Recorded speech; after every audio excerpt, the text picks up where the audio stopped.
This is America, land of the brave and home of the second chances. That's my one ask. The Volturi don't give second chances. Gosh, maybe I was wrong. How bad can it be? Sorry, I'll do it right. Just give me a second chance. That was your second chance. I get another shot!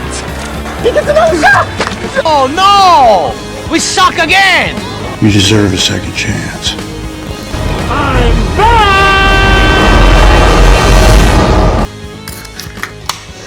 Oh, man. Oh, That was a shit show.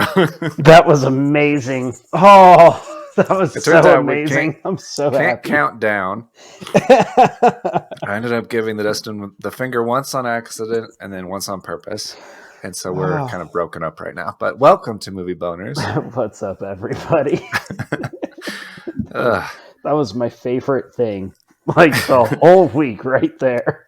Yeah, and it was all before we started recording. Maybe it'll be in the bloopers. Maybe we'll put bloopers on Instagram. Hey, by the way, we have an Instagram that we never plug. I think that it would be good for people to know about it because We're we bad post a at bunch of- plugging yeah, like everything. I don't even know how we have a podcast. I guess if anybody is out there listening, it's a miracle that you have found us because we don't do any good. We job of- appreciate you. We are tired 30-something old men. with children and full-time jobs. Yeah. But we do occasionally, pretty regularly, I would say. I make an effort to post regularly on the Instagram. You It's are funny. a meme fiend. My A meme friend. machine. Yeah. It's all related to the episode that we're doing. And then I want to start like teasing or letting people know what's coming up in case they need to watch it for the next episode and they're not left behind. For example, next episode we're doing Tenet. Just Tenet. The whole episode is going to be spoilerific, deep dive dissection of Tenet. So if you haven't seen it, you should watch it before next episode. And That's your warning. brace your brain. Yeah, it's going to be wild. But before we get into today's episode, what beer are you drinking today? All right, I have a confession to make, sir. I love confessions. I was too fucking tired to go to the liquor store to pick up Okay, like a beer relevant to the episode. sure.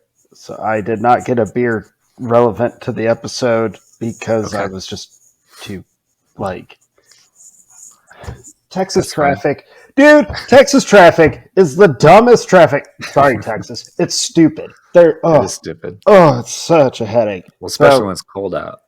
it's not cold. Well, it's cold here. That's what I hear. Anyways, so I'm drinking a brewery that I've come to be a pretty big fan of. I think I've had a lot of their beers on our little show here. So I'm drinking St. Arnold's Spring Bock. Okay. It's not bad. Not bad. Probably not my favorite of theirs so far, but it ain't bad. It ain't bad. Okay. Yeah. Well, that's good. Mine is as relevant to the episode as I could get it, which isn't much, but I did try. Because watching all of these movies that I previously disliked and more than a few I continued to dislike, it made me pretty cranky. Spoiler alert, by the way. It made me pretty cranky.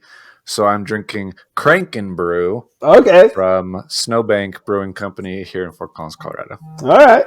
I like And it it. is a coffee pale ale, which you don't see very often, but it is very good. Yeah. Yeah, this week was interesting. Yeah, it was a thing. But before we get into the episode, have to check in on the movie draft. Yes. I know this is your favorite part. It should be your favorite part because for the first time ever, you own the lead in all three categories. I know. The headline, I'm getting my ass kicked right now. That's what this is. Well, you picked, what was that fucking movie you picked? Which one? I've picked several fucking movies. Alice Darling. Oh, yeah. Fucking Alice Darling. And you Still- like shit all over 80 for Brady, which like people are enjoying. So I shit all over you. You shit all over it too. Shut the fuck up. Don't retroactively gaslight me. Yeah, people do like 80 for Brady quite a bit. Apparently, apparently February is generally a dump month where they try to not release good movies because they don't really do that well.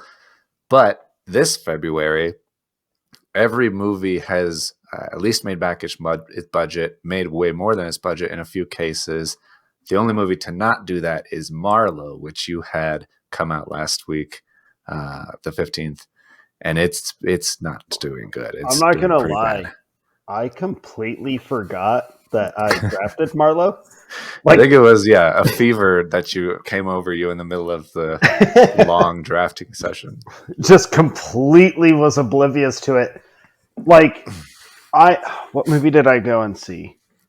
Knock at the Cabin? Yeah, I think it was when I went and saw Knock at the Cabin, and I'm walking in the hallway to get to, like, my actual, like, seat, like the house. And they had one of those cardboard, the stands, right? And it was Marlowe. And I was like, oh, look at that. Liam Neeson has another action movie that'll probably be the exact same thing that he's been making since Taken. Mm-hmm. And I'm like sitting down, and they played the preview, and I was like, oh, that doesn't look bad.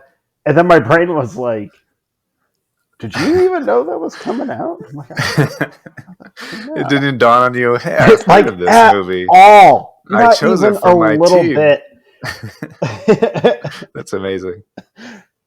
Yeah, completely forgot about that movie. So, that was fun. Marlowe's doing terribly. Ant-Man and the Wasp is doing very well, although very well is relative. It's making a bunch of money. It is also tied for Eternals as the worst MCU movie. It's very, I don't know, critics hate it for some reason. Yeah. Audiences like it as much as every other MCU movie.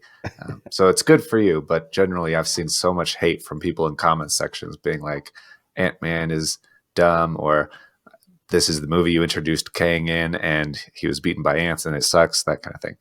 So I don't know how it's going to turn out in the end, but very mixed reviews at best for Ant-Man. And hold on to your horses because Cocaine Bear comes out today. And so that is my saving grace, that Cocaine Bear is better than Ellis Darling. So I'm going to see Cocaine Bear in the morning, actually, tomorrow morning, from recording. Just out of weird curiosity, I was like, I'm kind of curious to see what people like, no one's going to go see this movie, right? Like, it's going to tank. And then I went to buy my ticket and was like, holy shit, the theater is almost full. And then I was on IMDb looking at stuff, and people who have seen it so far are enjoying it. It's got a 6.6 rating. I was expecting something closer to like 5.3. Yeah. 2 million just in Thursday previews. Well, this isn't even including Friday's gross. So yeah, a lot of people have praised it. I think Barstool said it was the best movie so far this year. It's interesting. So I am seeing it in the morning. You will be getting a text from me when I get out of it. I've very, very much look forward to that. Yeah. Wow. So at least for the moment, you are in the lead handsomely, I would say. Handsomely in the lead. All right.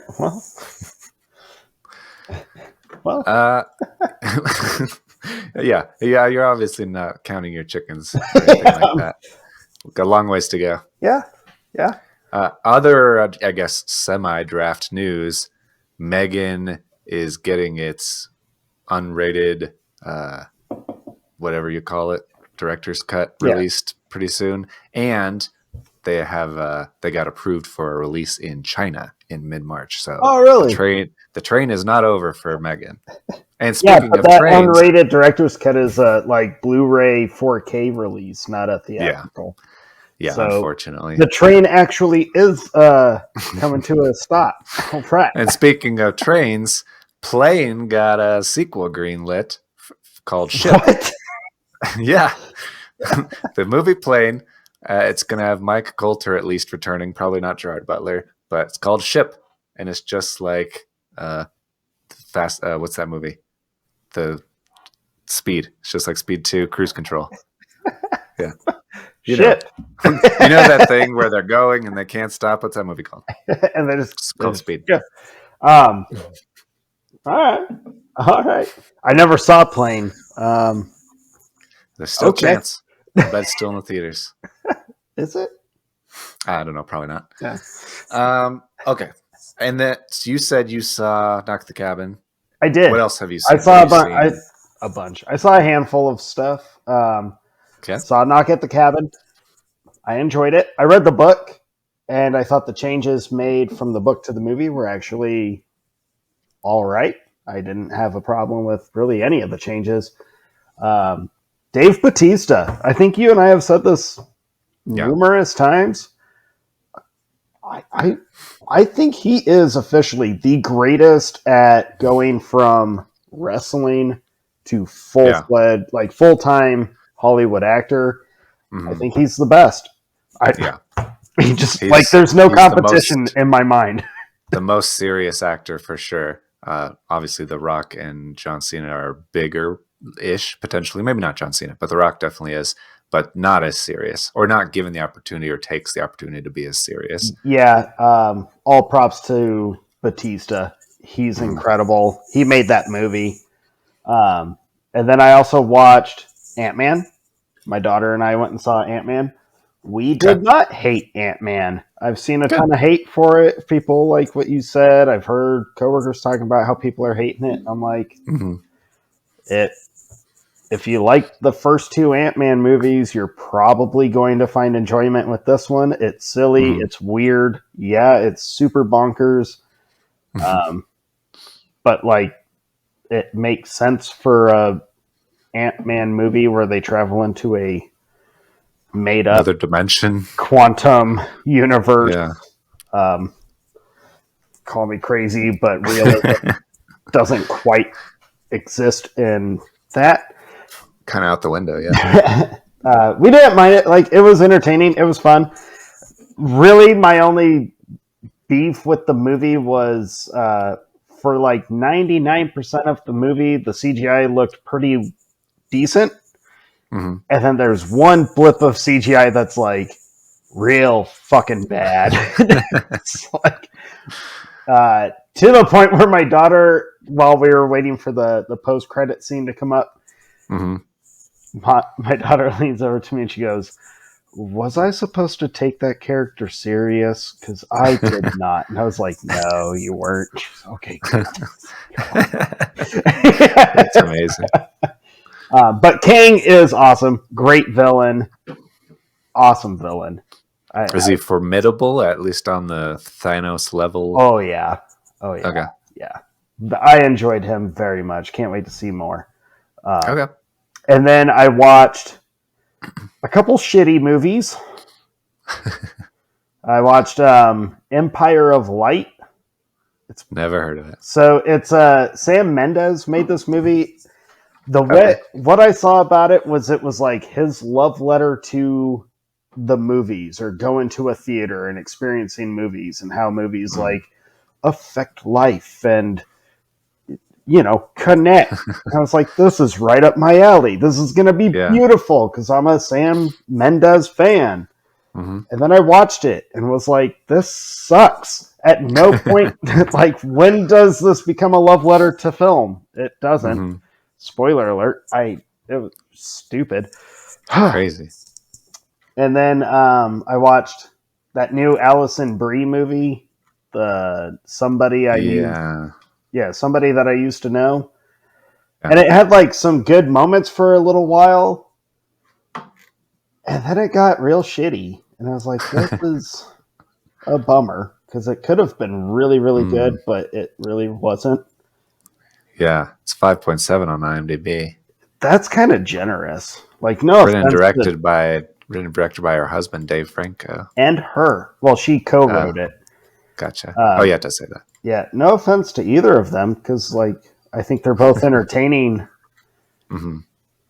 But this was a not good movie. Okay. At least to me. But then, I watched a movie called Vengeance, Vengeance. written by and directed by B.J. Novak. That can't be bad. It is about this guy who is trying to make a podcast just to be relevant in the world, and Yeah, he been there. gets kind of guilt tripped into going to an old fling's funeral because she dies at the beginning of the movie, Okay. and her funeral's in Texas. So he comes down to Texas and spends a week with her family. And he kind of the family's convinced she was murdered. So he kind of decides, we'll do a podcast about people's desperation to have like meaning behind normal things like ODing or stuff. And Yeah. interesting movie. It has some funny moments, but it's not like an actual comedy. I loved it. I fucking loved Vengeance. Go watch Vengeance. It was so good. And it might be my favorite thing that Ashton Kutcher has done. He has a small role Acted in it. in. Okay. Cool. Yeah. That sounds good. I loved Vengeance. I thought it was so good. Oh my god! When it ended, I ran a couple errands, came home, and sat down. Do I watch it again? Like I could watch it again. I didn't because I had to prep for this one. Yeah. But it's so good, Jake. I think you'll get a big kick out of it. Okay. And that sounds. That was all I watched. What did you watch? I did not watch anything new. Awesome. I watched. Yeah, I know. Well, part of the reason is because this episode, I generally try to watch all 10 movies, but often don't. Peek behind the curtain here. Often don't because they're always my favorite movies of all time. I've seen 100 times, so I don't generally have to. But for the topic today, I had to give them their fair shake and in 2 weeks cram 10 movies. But will continued to watch Last of Us, still great. Continue to watch Shrinking, still really good. I like it a lot. And then I've watched the Sisu trailer about 5 times. Oh, have you seen the Sisu trailer? trailer? I saw that trailer. That looks crazy. I am stoked for that movie. There's nothing better than killing Nazis. That just looks like a lot of fun.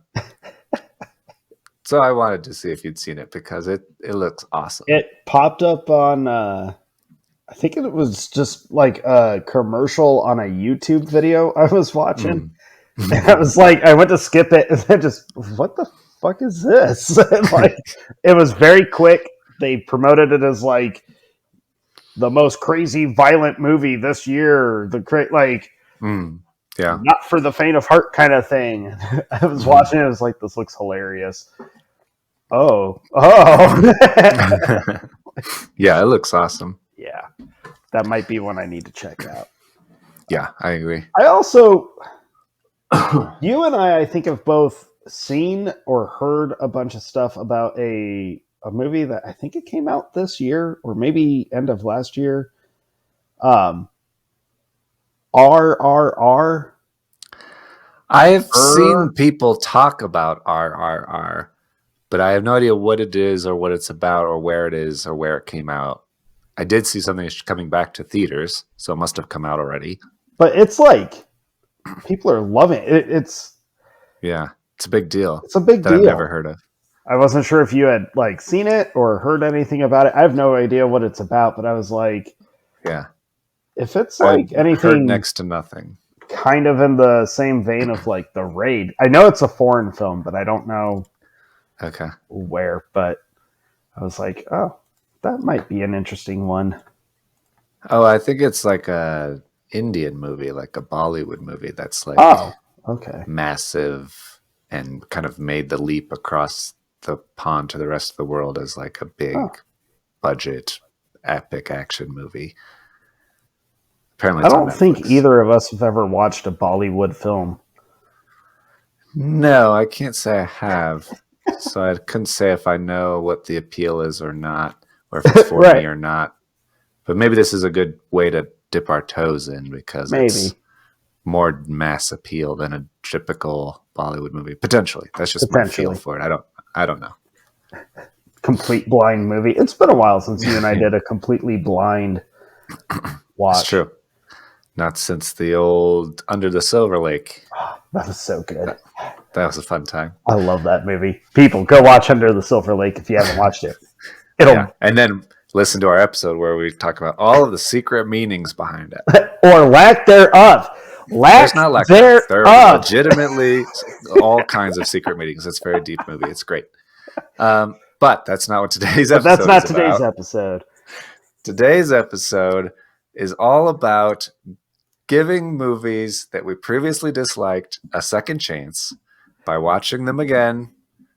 And we chose the ones that we chose. You chose 10 and I chose 10 independently because they are ones that we have heard the world loves and we felt like we might be wrong to not like this movie. Picking my 10 was difficult because I'm a sucker for movies. So even bad movies, I generally will still be able to be like, yeah. And I did not want to rewatch my bottom 10 because I felt like that was kind of a cop-out to watch all 10 of those. Yeah. And I've seen all 10 of those multiple times, except for one, which I did pick one movie out of my 10 to rewatch. Okay. I think I have 2. Okay. But I just kind of like, I was overthinking it for a bit, and then I just kind of like, okay, you know what? Let's just strip a bunch of this. So I picked one out of my bottom 10. I've got 2, 3. I have a bunch of movies that like the world loves that I was never on board with. Okay. And have ripped into for the last 15 to like 20 plus years. Yeah. And then and then I watched I watched a certain movie which, let's face it, this whole episode, all 10 or 20 total movies that we watched really boil down to one movie, which we will get to at some point in this episode.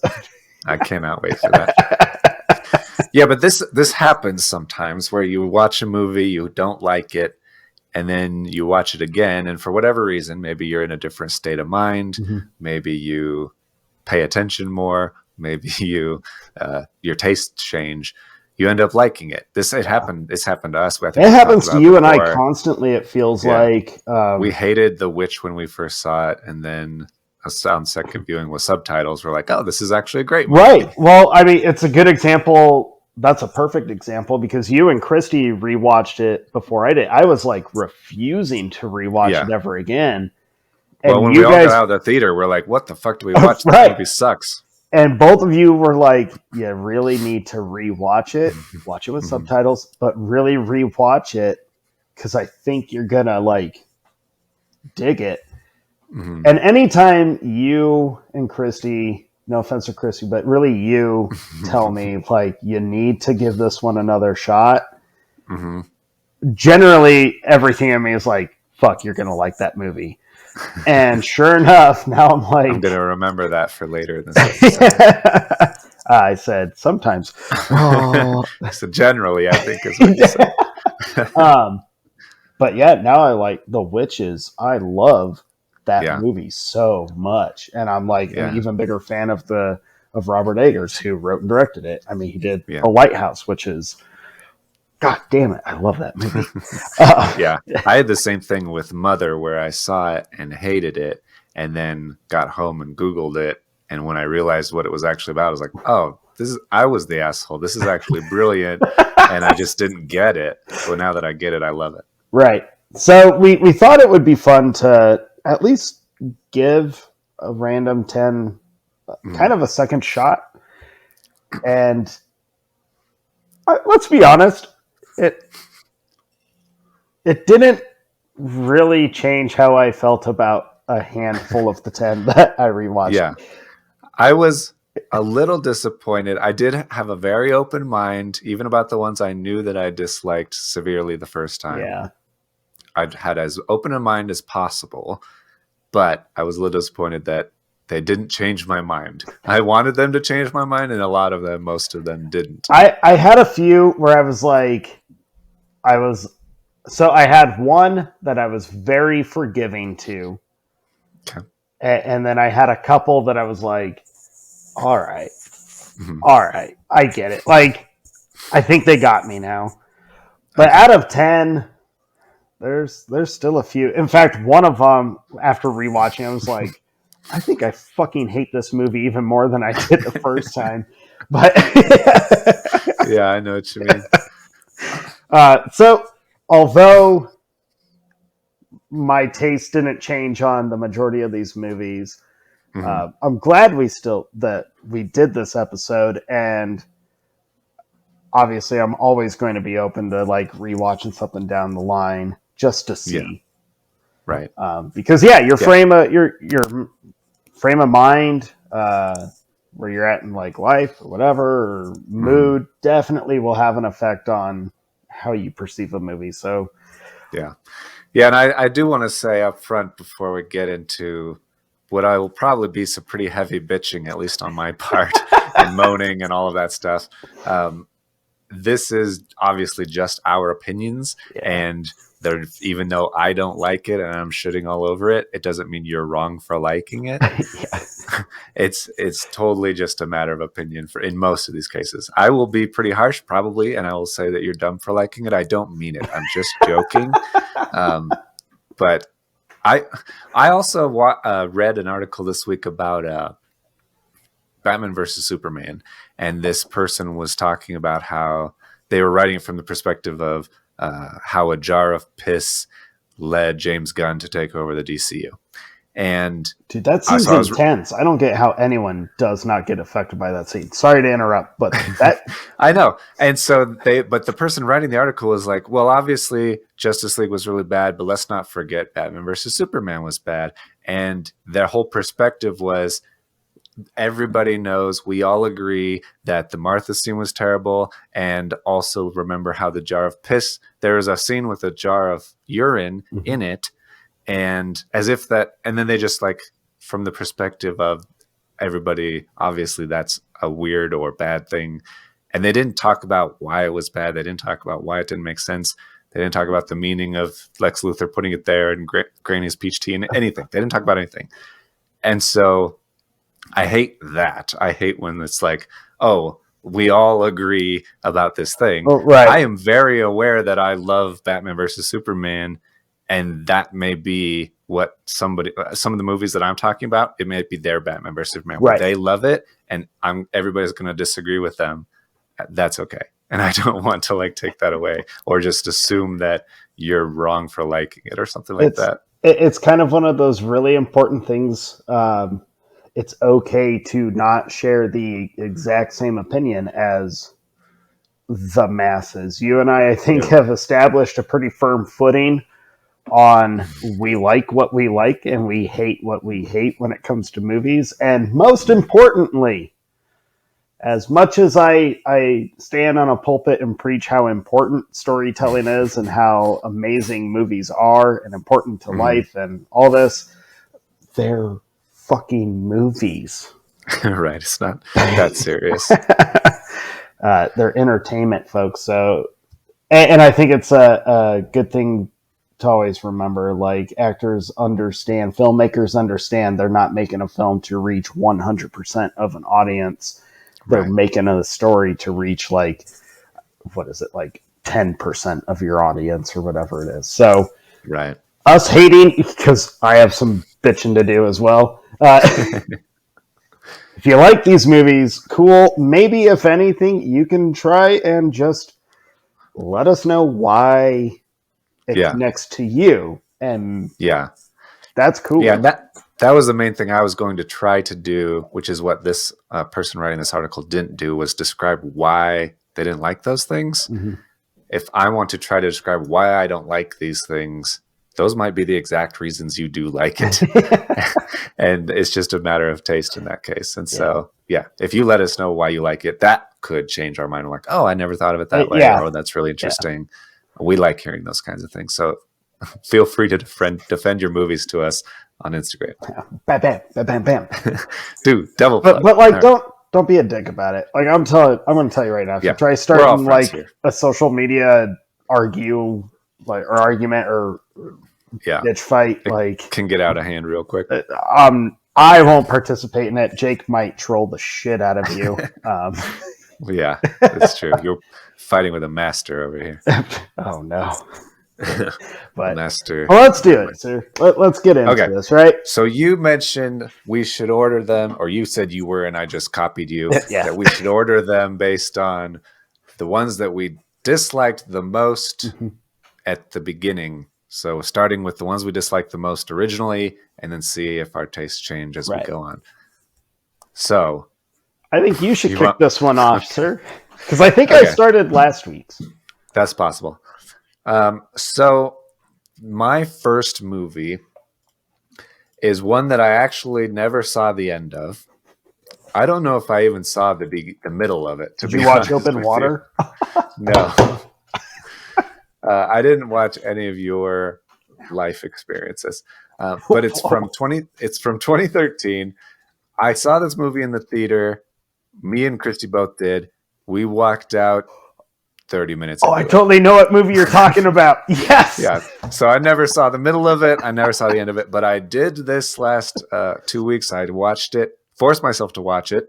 I will say, I started watching it with Christy, and I was like, let's just give it another shot. The exact same timing happened where she's like, I hate this movie. This movie fucking sucks. And I remember beat for beat. Oh yeah, I forgot about this. Oh yeah, I forgot how bad this is. So spoiler alert, I hate it just as much. It's called Warm Bodies. It's from 2013. There are a few movies that we have walked out of. The rest of the movie does not save this movie at all. So there's no reason that we should have stayed around the first time. Yeah, multiple times out loud, Christy said, I fucking hate this movie. And she rolled her eyes every time I kept trying to watch it throughout the week. I think the reason I hate it is that it's just not zombies at all. So it's about the zombie that falls in love with a person. First of all, it's from Summit Entertainment. It came out in 2013. So I think they're trying to corner the market on monster romance with Twilight. Like coming on the coattails of Twilight. Yeah. Okay. And so they're like, if vampires can do it, we can do it with zombies. But they don't do anything that made Twilight successful, in my opinion, because even though Twilight does make vampires sparkly, they're still generally vampires. Yeah. Whereas this are not zombies at all. This guy, he uses a record player. He starts to talk. Well, he has this thing happen where he love fills his heart or some shit, and it starts to change him, and then it kind of is infectious and spreads it to the other zombies, and they start also seeing memories and starting to talk and stuff. He drives a car.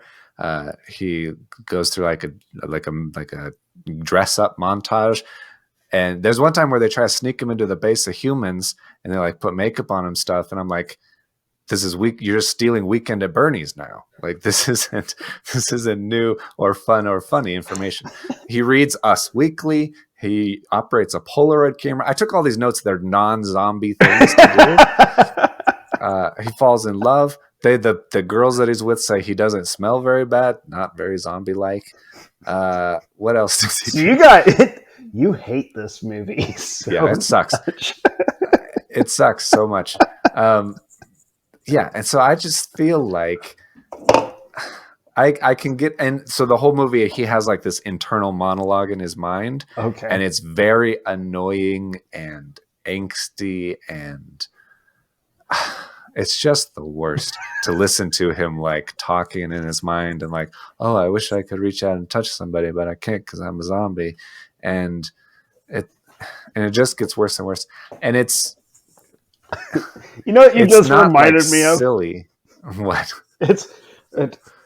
Folks, there's no real correlation to this. It was just how he said it. Okay. You know the scene in Forgetting Sarah Marshall where he's drunk at the bar? Oh, I'm Samantha. Yeah. I'm Samantha. Yeah, I know You exactly what you're talking sounded like right there, man. about. Yeah, that makes a lot of sense, actually. Uh, and I feel like the concept could be good where there is something human still left inside of him. It's often been like a thing that has been discussed about zombies. Like, is there like any remnant of who they were still alive within them, or are they just monsters? I think that it could be done a lot better. This, you could take the same concept and execute it less dumb. But it is really dumb. It's more. I have to say that Twilight makes werewolves and vampires way, way better than this movie makes zombies, if that tells you anything. So I did not care for Warm Bodies the second time. Yeah. I will never watch it again, having seen the end of it. There's no point. I remember getting a text from you. Actually, I think it was from you and Christy separately. Probably. We were both like independently, like, we have to tell Dustin. Yeah, just like ranting about how horrible Warm Bodies was. Yeah, it was offensively bad. There have been times where I'll like be scrolling Netflix or Hulu, whatever, and I'll see it like come across the screen, and I've had moments of like, they hate that movie, I should watch it, like just to see. Do I dare? Just to see how bad it is, and like I'll highlight it, and then just before I hit like select or play, I'm like, no, I'm not gonna watch that. I dare you to get through the credits, because I was watching it. The credits were still popping up occasionally, and I was like, I already hate this movie. We're not even through the credits yet. I'm annoyed, and I hate it. So, yeah, good luck if you ever try. That's fair. I can't say I'll ever take that challenge, but I see people put it on lists of like, here are people love it. 10 supernatural romance movies you should check out. When we did our Valentine's episode for like the top couples or whatever, I saw the Warm Bodies couple on a couple like 3 lists or something like that. Fucking A. And all I thought was like, Jake would murder these people right here. Okay. Yeah. They have no idea what they're doing. They clearly have never watched zombies. No. There's nothing human left inside of zombie folks. I can answer that age-old question right now. Zombies were not made to be humane. Yeah. They're dead. They're made to be horrible. Yeah, they eat guts and brains. They're literally dead. They're rotting flesh. What is your previously most hated movie on this list? So the first one was the one from my bottom 10 because I figured, well, let's just go with the worst. I'm not going to lie. I almost watched Open Water again just to say that I've watched the whole thing. And then I didn't because fuck that movie. I was not going to put myself through that. For those of you that don't know, Open Water is the only movie I've ever walked out of the theater of. And don't care. Yeah. So I went with one because I've been like actually doing this rewatching movies for a while now. And I've been doing it with a lot of comic book based movies over the last few months. And so I was like, well, I fucking hated The League of Extraordinary Gentlemen. Like, I really fucking hate that movie. Okay. So I was like, I'm going to watch that one. Like, oh, boy. I was like, I'm going to do it. I'm going to sit down. I'm going to rewatch this movie. Because I have not watched it since I saw it in the theater with my friends in high school. Like, when it came out, 2002, 2003? 3? Sounds right. And I fucking hated it so much when we saw it in the theater. Like, every moment of that movie, I was miserable in the theater. Never watched it. So I was like, all right. I had just binge-watched every X-Men movie again and realized, like, oh, I actually really enjoy almost all of them. Dark Phoenix is still just a fucking train wreck that never stops. But the rest, I was like, okay, I'm down with these. These like there's some cool stuff in a lot of these. So I thought, all right, if I can forgive X-Men Origins, maybe I'll be able to forgive League of Extraordinary Gentlemen. So I sat and watched it again. Okay. And? I forgot just how fucking stupid that movie is. I can't say that I hate it as much as I used to, but the whole time I was watching it, I was like, this is genuinely just bad. This is a bad movie. Like, this is not... I don't like anything they're doing in this movie. What the fuck is wrong with these guys? The only character they kind of semi get correct is Dorian Gray. Mm-hmm. But even he is like not there. I was really mad. Yeah, I forgot that Alan Moore wrote the comic books for it. Right. Which when I saw his name on the titles or during the credits, I was like, his name was on this. He doesn't put his name on anything. I was like, I wonder if this is the one. Was this the one that he was like, done, done, never refused? Again. Yeah, I remember liking it, honestly. Oh, really? Like, in it's obviously silly and dumb, but it's fun to see all these literally characters like Dorian Gray and Dr. Jekyll and Tom Sawyer and Nemo and all these people fight monsters on like a team. I should revisit it because I haven't seen it in ages, and seeing all of these people together like Ishmael and Dante and all, I'm like, that's weird. Like, that's a weird thing to do, and I can't imagine it being good. But like, I like being the fun. idea, but I just really did not like this movie. I was like, this is bad. And then I was like, okay, but I don't hate it as much as I did. So I was like, I guess that's a positive. I'm not a fan of the movie, so I don't think my opinion really changed. But you know how like movies in the early 2000s and even in like 2018, there are certain CGI moments where you're like, whoa, that is rough. Like, you think Scorpion King had, and Mummy 2 was bad CGI. Yeah. It is. Yeah. But when you see the like second red hide monster in League of Extraordinary Gentlemen, because there's a guy that injects himself to become another giant hide creature man. Okay. It's bad. I was like watching him move on screen, just going, ew.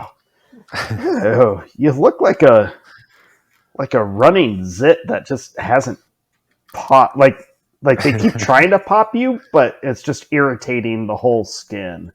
Yeah. It's bad. That's pretty gross. I thought, well, we're off to a good start when I watched that. Yeah. Okay. Yeah. Well, let's see how it goes from here. My next movie is a movie that I remember seeing in the theater. I was very bored by the entire time, and then the ending came up, and I was like, what in the hell? I'm A, confused, B, upset, and a little bit annoyed and pissed off by it. So I was like, okay, let's revisit it now, knowing the ending. It has a twist ending out of nowhere for no reason, or no good reason, I should say. Should we put spoiler? Are we spoiling stuff? Spoiler, if you've seen the movie Remember Me from 2010, because I'm going to spoil the ending of it. Not that it matters. It has a very odd, just out of nowhere twist ending. Yes. So you watch this entire movie that's all about being sad and sad people. It opens with this little girl's mom being mugged and killed on the subway. And then I wanted to rewatch it because I do enjoy Robert Pattinson now. And I thought maybe I would pick up more of his performance now that I'm giving him more of a chance in life. And so that was worth it to me to put it on my list. Right. And I will say he does a very good job in it. He definitely has much more range than he's allowed to have in Twilight. They obviously want him to be using his heartthrob status from Twilight because he's the romance he has with the girl who's Claire from Lost. It's just very much like, oh, he's Robert Pattinson. He's Robert Pattinson. Yeah. But if you can get past that, he's funny, he's charming, he's silly, he's serious, he's sad, he's all these things. Yeah, very good performance overall. But the whole movie, the entire point of the movie seemed to be to make you as sad as possible because everybody has had tragedies happen to them. Robert Pattinson and his sister, their mom died and their dad is really mean to them. And then you figure out that his brother committed suicide. And so this is the whole thing that happened. And then right at the end, when they start rectifying and trying and getting into each other's lives and stuff, he goes to his dad's office. And then there's a slow zoom out that his office is in the World Trade Center and said, "Welcome to class today, everybody. Today is September 11th, 2001. And you're like, whoa, what? Nothing in the movie sets you up for when this movie happens. And in fact, I feel like they try to trick you because they talk about, like in class, oh, recent terrorist events have happened. And so you're like, oh, this is after September 11th, right, and all this stuff. And so, yeah. And then they trick you into it. And then you get to the end and he's standing there. All of these people are very sad because he's obviously... Well, doesn't his dad leave the office or leave the building, right? No, his dad is late to the office because he's decided to take his daughter, Robert Pattinson's sister, to school. That's right. He's not even in the building, and Pattinson is standing on one of the top floors. He calls Robert Pattinson. And he's like, "Hey, I need to meet you." And he's like, "Well, I'm taking your daughter to school." And Robert Pattinson is very happy because that means he's actually trying with his daughter, and he's actually listening to what he's been saying, and they're connecting. He's like, "That's great, son. I will see you in the office in a minute." And then and he's like fifth from the top floor, he's not getting out of there.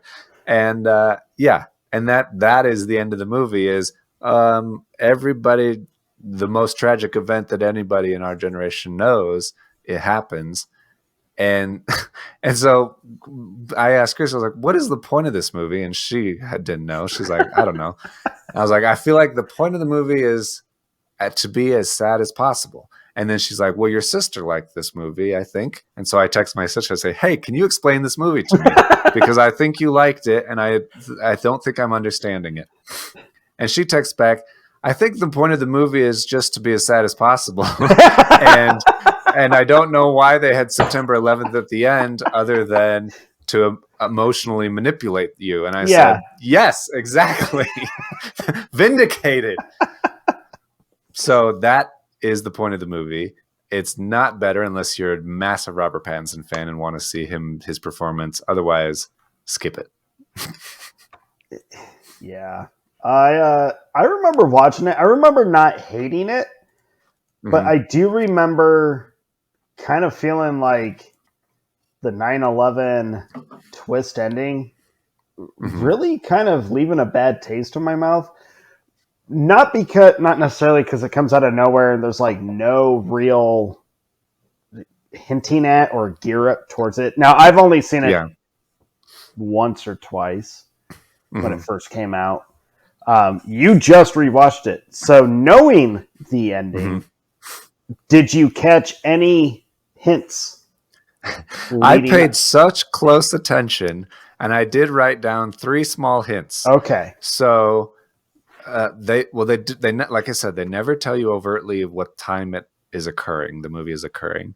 There is one time where you hear a dial-up internet sound in a police station in the background, and if you're watching it in 2010 or whatever, you're like, this must be earlier than I think it is. It's not present day, but it's so subtle, nobody's going to notice that. They go and see a movie in the theater, and it's American Pie. And that is probably the first maybe one the or biggest the second hint. one, though.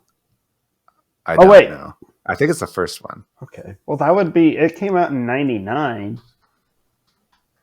Okay, maybe it is the second one. Must be the second one because that's 2001.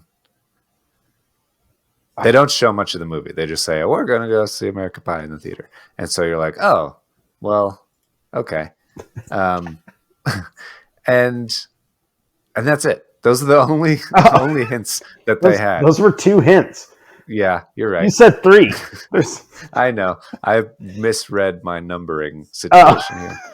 That's all that I had. And so I guess the terrorist thing is a misleading hint that there's terrorism in the world and you should be on the lookout for it. I think that's what rubbed me kind of like left a weird taste in my mouth after watching it was they took like the most tragic event in our generation's probably like history. I don't want to say lives because who knows what the future's got, but not to be pessimistic. Wow, that got dark. Sorry. It's possible though. Let's be real. In our generation's history. Yeah. And then kind of using it as a gimmick just felt kind of like wrong, if you will. It is a gimmick. It is manipulative, I think. Yeah. But I don't remember feeling super sad throughout the movie. I just remember feeling kind of like this is a weird romantic or wannabe romantic film, but I don't really remember the movie. The predominant feeling I had was boredom. It's overall not a lot happens. They try to make you sad several times, but I wasn't terribly moved by it. I will say, giving it as much benefit of the doubt as possible, I think it could be interpreted that this is just a story of like his life and he's got a bunch of shit going on and he's got relationships and they're on the mend or off the mend, all this stuff. He's got a girl he's starting to fall in love with, as did everybody who went into the World Trade Center that day. And so everybody had their own little story that got interrupted. That might be the point of the movie. But you could do that with anything. You could do that with a car crash that he had and all this stuff. So it's just an extra choosing the most emotionally manipulative thing you could possibly choose and blindsiding people with it. I don't think it's a good look. Yeah, I'm with you on that one. I haven't watched it for years. All right. Dude, I love that you rewatched those 2 movies because I know how much you hated them before. We're starting with the worst ones. Yeah. All right. This one's a hot take, guys. Okay. Oh boy, here we go. I have one of those. All right. So, as a giant movie fan, lifelong fan, whatever, there are certain movies I feel we are kind of obligated to be a fan of. They have a huge reputation. They are notorious. They're iconic. And sure, I'm a fan of a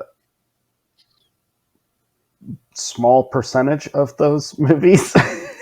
Okay. But this one always carried a little extra heavier, like, I guess, weight around or whatnot, especially when I was in high school and angsty and, fuck the world kind of mentality. Like, I'm going to be edgy for the sake of being edgy, but I have no real reason why, because I'm a teenager. A rebel.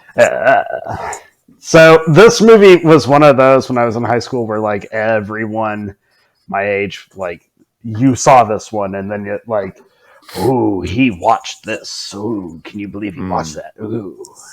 Yeah. It's like a prestige thing. Yeah. So Status. So when I worked at that video store back in high school and was allowed to rent all these movies, you and I have talked about, like, one of my all-time favorites is Fight Club. So I want, coming off the tales of watching Fight Club and just being blown away at the brilliance that movie is. Cannot praise Fight Club enough. This was another one that carried that kind of weight to it, that reputation. So I was stoked to watch it. Okay. And I brought A Clockwork Orange home. I put it in. I watched it. And the whole time I was like, this movie sucks. I was like, I don't get it. I don't get why anyone thinks this movie is good, why they think they're pulling a point from it, or like, there is nothing here except glorifying heinous acts. I thought that in high school. I've only watched Clockwork Orange a couple times. Once then, actually, I watched it twice in high school because I rewatched it to be like, I think I missed something. Because you wanted to fit, like, oh, it's an Edby movie. You gotta, like, and I hated it then too. I haven't watched it since like 2005, maybe even before that. Popped it in. I was like, all right, like, let's do this. I think I hate A Clockwork Orange even more than I ever did before. And I think it has so much to do with our most offensive episode, which I have been pretty vocal, has left a very... I kind of, like, it's too early to say, but my gut, my intuition tells me it is a permanent, like, impact on me from certain movies that we watched, which shall not be named. This movie felt like everything that pissed me off about those movies that we watched, the majority of them, this movie to me was like, oh, somehow this one people accepted, but it is almost the exact same as a few of those movies you and I watched. And but it's like praised by everybody. Which people love it. People are like, "Oh, it's funny," and I was like, "At no point is raping multiple women funny. At no point. That's very concerning if you find it right." funny. I was like, at no point doing the acts that they do in this movie, like, you should not condone this. Now, I can already hear some people being like, "Oh, but you're a fan of American Psycho." Yeah, I am. Because the satire in American Psycho is done way smarter and way better than the so-called satire in A Clockwork Orange is. I fucking hate A Clockwork Orange. I honestly think, like, if we redid our bottom 10, I think it might be up there. Okay. I was so mad watching this movie again, and when it ended, I was like, what the fuck? I was like, this shit better get better, because I'm gonna be mad. Yeah. That's interesting. I've never seen it. It's been one of those, like, big classic movies that I'm always like, I should see it. Everybody says it's worth watching. It's not. But every time I've, like, seen clips of it, it's always like, this doesn't appeal. Why would I watch any of this? I don't really care to. It's supposed to be in, like, the future, and the dialogue is so stupid. I fucking... There's not one good thing to this movie. I fucking, like... It is Stanley Kubrick's worst movie, in my opinion. I would rather watch Eyes Wide Shut on loop than watch this pile of shit ever again. Okay. Wow. Well, that's fun. Sorry, guys. But I am curious, like... What is it? Because I know there's a huge fan base out there. What is it about A Clockwork Orange that connects with people? What are you seeing that I'm not? Because, wow, it's a terrible fucking movie. Okay. Yeah, I wonder how I would feel watching it. And so maybe someday I will, but I would be curious. But I've tried to convince you to watch a handful of movies where I'm like, oh, you should watch it just to just to see it. I'm not going to tell you that with this one. I honestly think I think your wife would like completely leave the room. She'd be like, no, just staunch hell no. No. And I feel like you would be right behind her. I think there's a couple early scenes that you would be like, you know what? Yeah. Yeah. And I still am a little raw from that most offensive episode. So I would like to not watch Rape for a little while, at least to heal, get scabbed over a little bit. Okay. Well, similar to you, my next movie is highly praised more than anything, though. And so that is my main reason to wanting to go back to this. It is definitely, it's not my most hated movie, although it is 3 from the bottom. It, but I wanted to revisit it because so many people love it, and I don't understand why. And I was like, maybe I must be missing something. Okay. And so it fit this episode really well. I have been extremely harsh against this movie in the past. I rewatched Avatar, the original You Avatar. fucking rewatched Avatar? I have not rewatched it since my original viewing. Yes. I rewatched Avatar. It has been decades since I watched it previously. And I really wanted to know, like, especially with the new one and everybody just praising how incredible it is, how beautiful and life-changing it is. And I just don't understand it. So I was like, I must be missing something. So I watched it very closely, very intently, and I can definitively say it still sucks. I don't understand why anybody loves this movie. It is the most basic white bread vanilla movie. If you love movies and say that they're amazing just because they have pretty colors in them, then you're an idiot, because there's a lot of things with pretty colors in them that doesn't make them good. That's all that they have, is that they're pretty colors. It's not good CGI, especially for 2011. Even back then, it wasn't good. It doesn't hold up. It still looks terrible. Looks worse, probably. There are times when they're just people walking through a hallway in like a crematorium, and I'm like, the entire thing is green screen. All the angles are wrong. All the lighting is wrong. It's just looks terrible the entire time.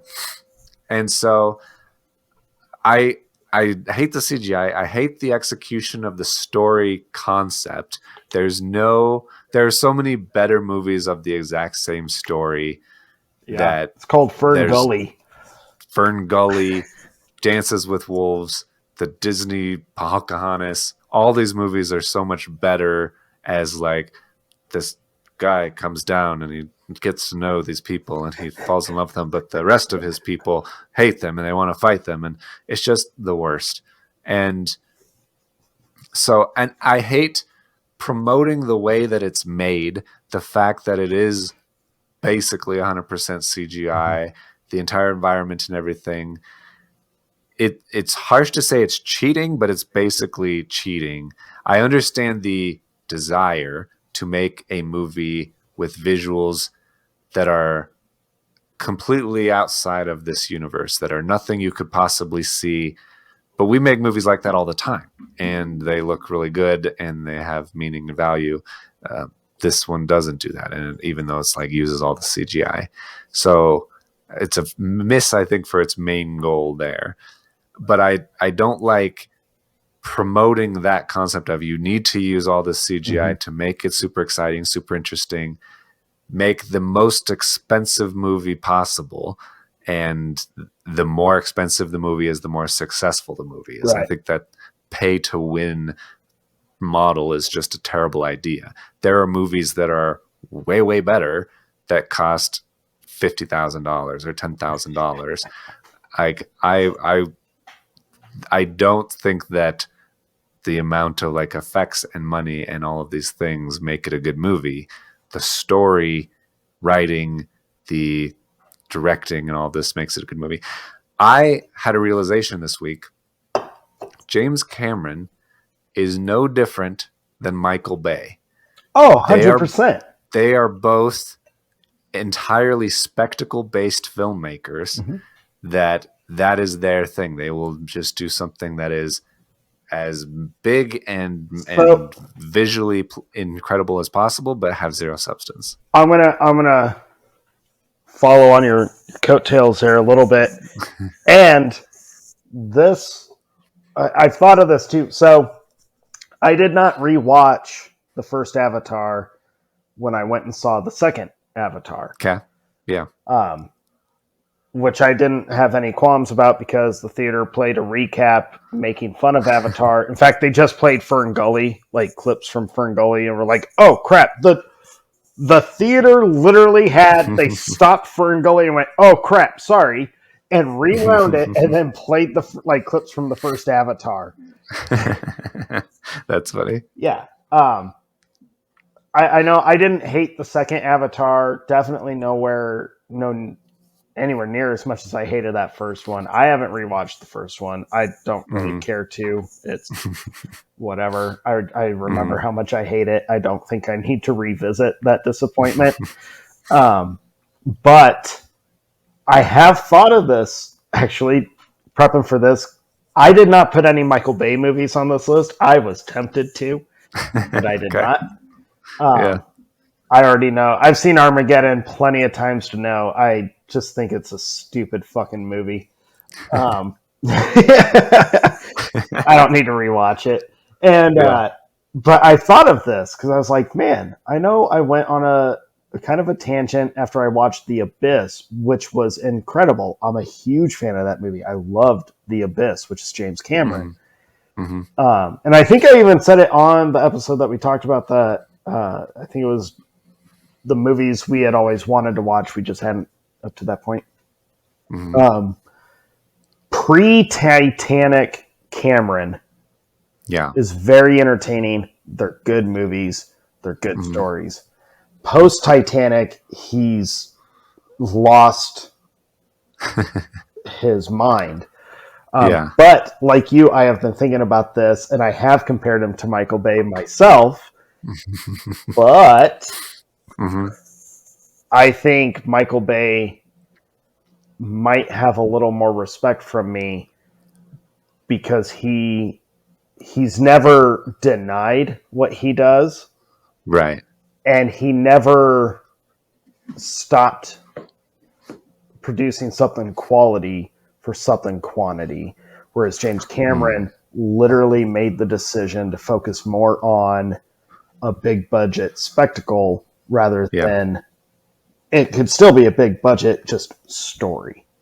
Right. So James Cameron, to me, gave up the quality, the importance, and all this. Kind of gave up a value for the almighty dollar. Whereas Michael Bay's been like, people know exactly what they're getting when they see my name. Right.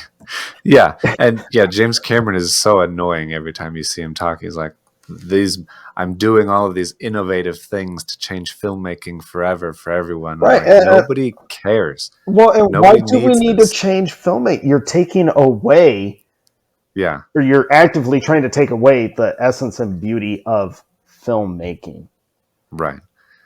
Like, Or you're just, I'll just put all these little dots on these people's faces and then recreate them into this other computer. I can't imagine him and Martin Scorsese or even him and Spielberg having that great of conversations. And I keep going back to Christopher Nolan, who is like staunch practical effects. His like innovation of filmmaking is we'll create the first ever black and white IMAX film that's literally film. And we're going to be talking about a movie that shockingly has very little CGI next week of Mr. Nolan's and the impact of practical effects, because damn. But next week. So that's my whole thing about Avatar is that it's just to say that it's amazing and a wonderful experience to like go and see it.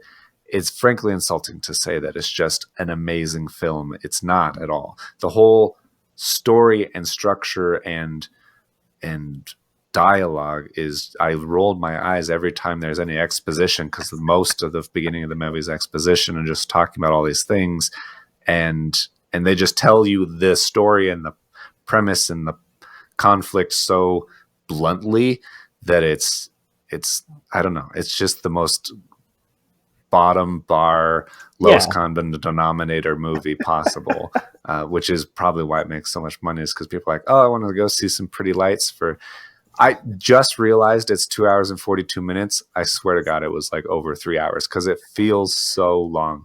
I was fighting staying awake watching it. The second one is over 3 hours. Dear Lord. Yeah. It's a long movie. I will die happy if I never have to see Avatar again. Well, lucky for us, Jake, the only people that can actually make us watch these movies ever again is ourselves. Until we're put into James Cameron's concentration camp, where he committed his life to the Avatar universe, and everybody who didn't love it is signed up and round up as non-believers. I'm just waiting. Watch. This is going to be the episode that like blows up. Right, and James Cameron is going to catch wind of a hashtag of fuck Avatar.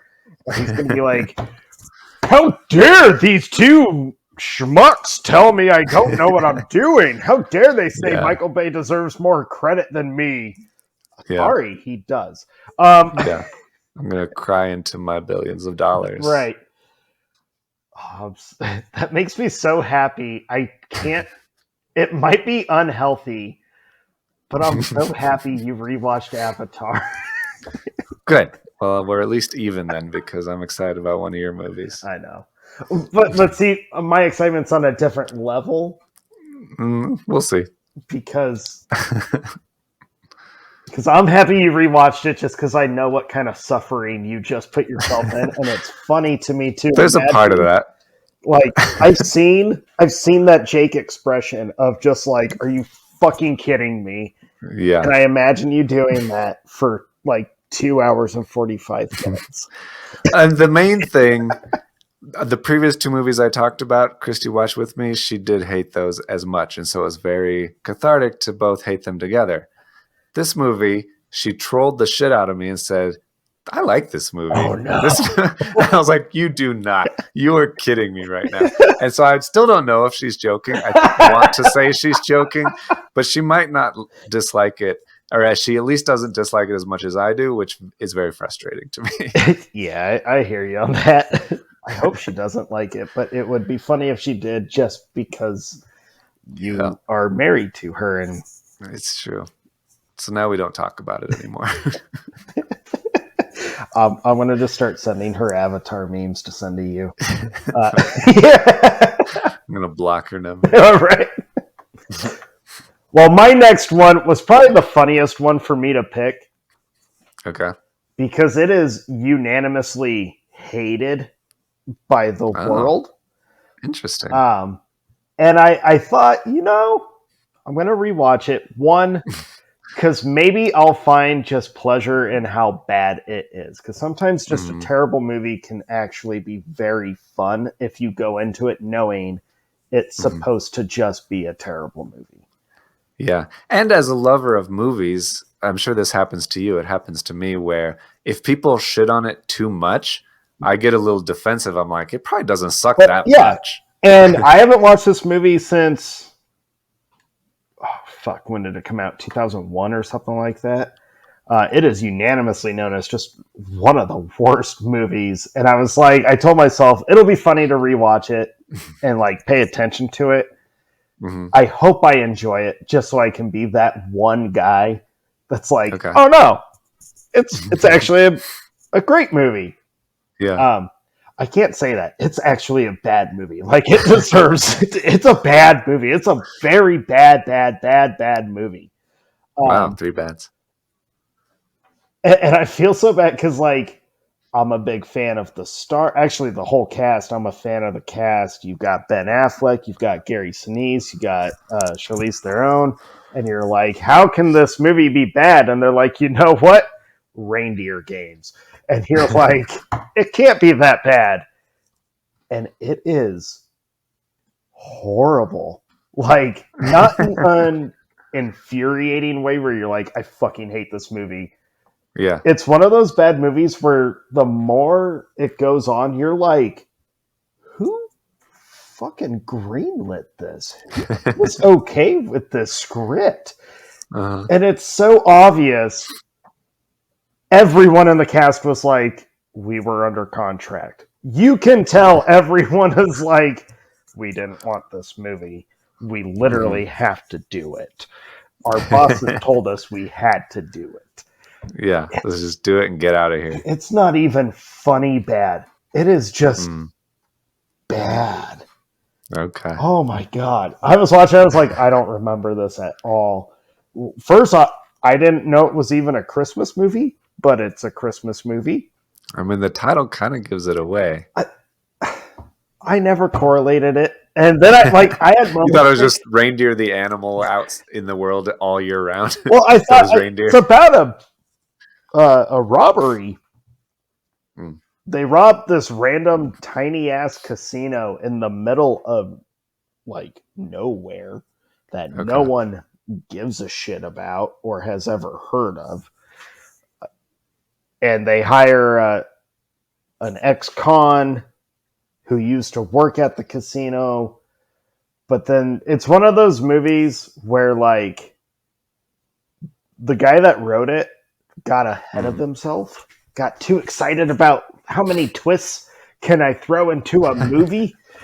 Okay.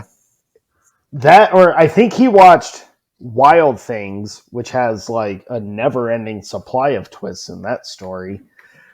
Watched that and went, I'm going to do this, but without a lesbian sex scene in a pool.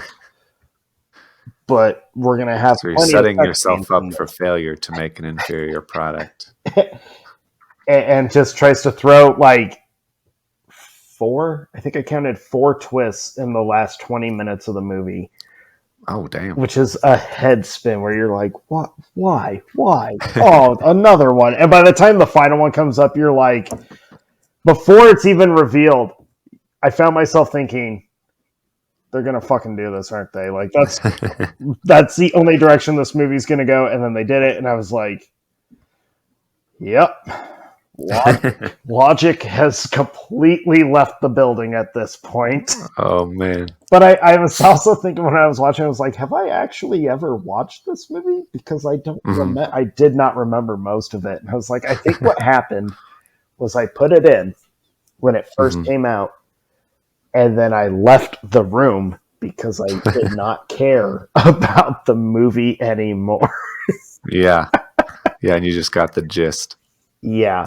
It's a bad movie, and I'm so bummed that Ben Affleck has to have this movie on his resume because he's such a better actor. He has such a better eye for filmmaking and storytelling than what a handful of his movies earlier in his career, I think, really showcased. But yeah, Reindeer Games is bad. It's a really I know bad it. movie. In just like culture, it kind of hung over his head for a long time. And kind of, he was on a high from like Good Will Hunting, and then it kind of like brought him back to earth of like, well, maybe you're not this prodigy that we thought you were. It's a bad movie. I was very hopeful.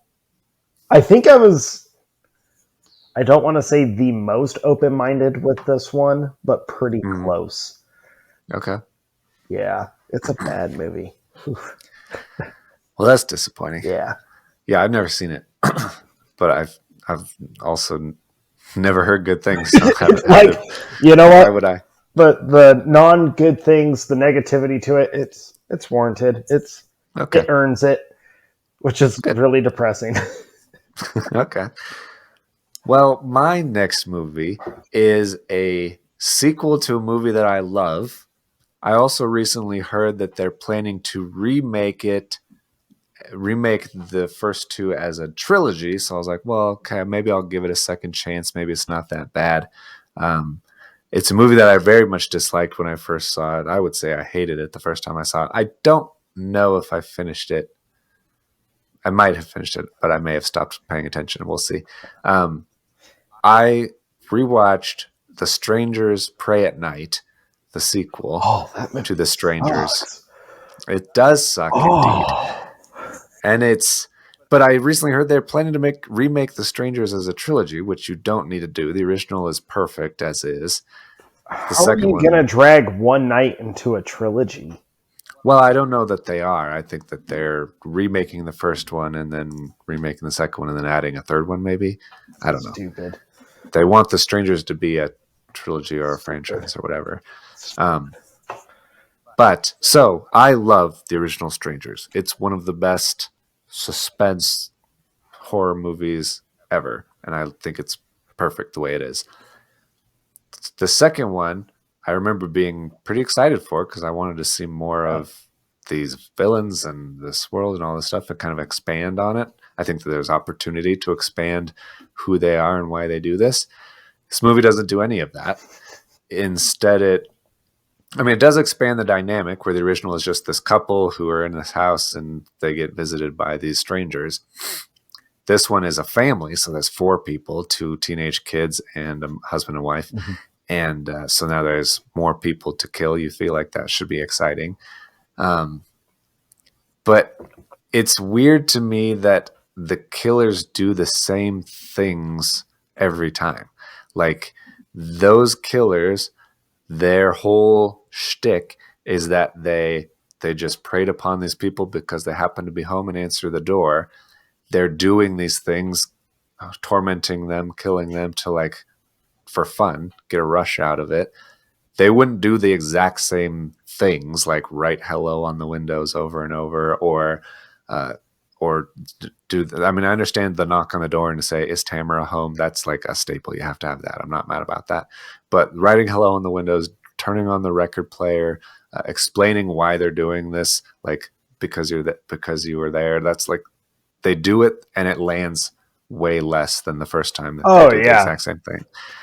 And, sorry. And the whole thing about the villains is that they don't show their faces except to the people. Like, the audience doesn't see their faces, but they show their faces to the people that they're killing. That it goes out the window. In the original, they kill everybody, and all of the killers live through it. So there's no survivors. That is completely opposite. All of the people sort of end up dying, and then there's a final girl that lives through it. So it just becomes a generic horror movie with like every normal trope that you're used to. I remember the sequel having like a handful of jump scares, and they try to fake you out, which is the most obvious thing ever. I hate fake outs. They're just, and that's not what the original is. And so it's just, I feel like they tried to make it more actiony and violent-y and less terror and suspense, which is why the first one was so good. It's not like you can just make Aliens after making Alien. It's not that you can't just do that. That barely ever works. So I did not like it. I did not care for it. It's dead to me as far as anything goes. The Strangers continues to exist as a perfect film, but the sequel just sucks. Yeah, I was very excited for the sequel, and I don't remember it very well. Don't they end up in a big old fight in a swimming pool? Yeah, that fight is the worst. I wrote that it is the stupidest looking fight, and there's a bunch of neon lights, and Total Eclipse from the Heart is playing in the background. Yeah. And he's like the mask guy who is always kind of in shadow and in the background and out of focus. He's like lit up by these neon lights, and they're just fighting at a swimming pool, and it looks dumb. Well, it's not a good idea. It falls into the very open arms of the how did we put it? You and I have talked about this a handful of times, where the sequel rut or whatever it is, where sophomore slump. The mentality is, well, we have to make it bigger. We have to throw more. And I get that to some degree. I think you agree with that. Sometimes expanding on certain ideas or certain aspects of a character or story works. Expanding on a little bit more action or a world works. John Wick, that franchise works because perfect example. Expanse makes sense. But for the majority of sequels, they just get so caught up in, we're just gonna add so much that you lose traction of what the original story even was. Yeah. And I have found myself during a lot of sequels where at one point you're like, wait, how does that even connect to like what the main character did in the first one, or like what the motivation was from the first one? This doesn't track. I remember Prey at Night just being like, this is stupid. and now I'm Yeah, sad. and it does seem like so they definitely the killers are like on a rampage now because they've killed other neighbors nearby. Mhm. This family discover a trailer that's open and there's somebody dead in there, and obviously the strangers have terrorized them, and so they're just on like a rampage. And I could get behind turning them into like a franchise horror thing if you establish them as that like immortal monster that's terrifying that is like always tormenting you, but they completely cut their legs out from under themselves by letting several of them get killed by the Right. normal people, and so they just undo all of the, I guess, things of the original that makes it so good. And coming into it, unless you're a fan of the original one, I think that you are going to miss everything about it, Yeah. because so much of the premise is just assumed. Like they show you these people, but they don't actually make it suspenseful. It's more of just like a member berries of like, oh, remember when that guy stood in the background in the original Right. one? There's a guy standing in the background. You're like, is that supposed to be a thing? If I haven't seen this, I don't know. And so it just, and the whole story is so much thinner. I love the subtext of the original movie where this couple have like all this stuff going on in their life. Well, yeah, and they're coming out. It's a high emotion, very intimately awkward situation that the couple Right. is in. Right. And then they're thrown into this extremely scary and out of this, like out of, you would never expect to be thrown in this situation. And now they're kind of like, they were in a situation where they were drifting apart. Now they're kind of just forced back together suddenly. It's really interesting. But this one doesn't have any of that. You don't know anything about these people. They have no sort of story in their lives. They're just people who are going on vacation, and their trailer was tormented by all these Right. weirdos. So it's just not as like beautiful or tragic as the first one. I don't remember. I only watched it the one time, and I just have never had a desire to rewatch it. Yeah, I'm with you. I think that first Strangers it's perfect the way it is. It needs to stand alone. It should just remain that one-off movie because it leaves an impact. I used to have a coworker here who you would mention The Strangers, and he's like, dude, that movie fucked me up. Like, yeah. You're like, I know. Yeah, fuck that sequel. Yep, I agree. All right. So my next one was also in the vein of like the comic booky stuff, like I had mentioned earlier. This one, I hated it when it came out. Now, when it came out, and I watched it the first time. So I was married, and I remember my wife and one of our friends had seen it, and they thought it was fun and very entertaining. They got what the point of the movie, like the fun, silliness, just ridiculous, over the top aspect was for. I remember them specifically telling me, you are going to hate this movie. Now, I was like, I was kind of in or right around that time where I had become kind of like one of those sad, pretentious movie watchers where I was like, if it's not artsy, I fucking hate it. I'm going to be critical if like something's mainstream because I'm edgy. Like, shut the fuck up. So I remember this being somewhere in that bubble. Okay.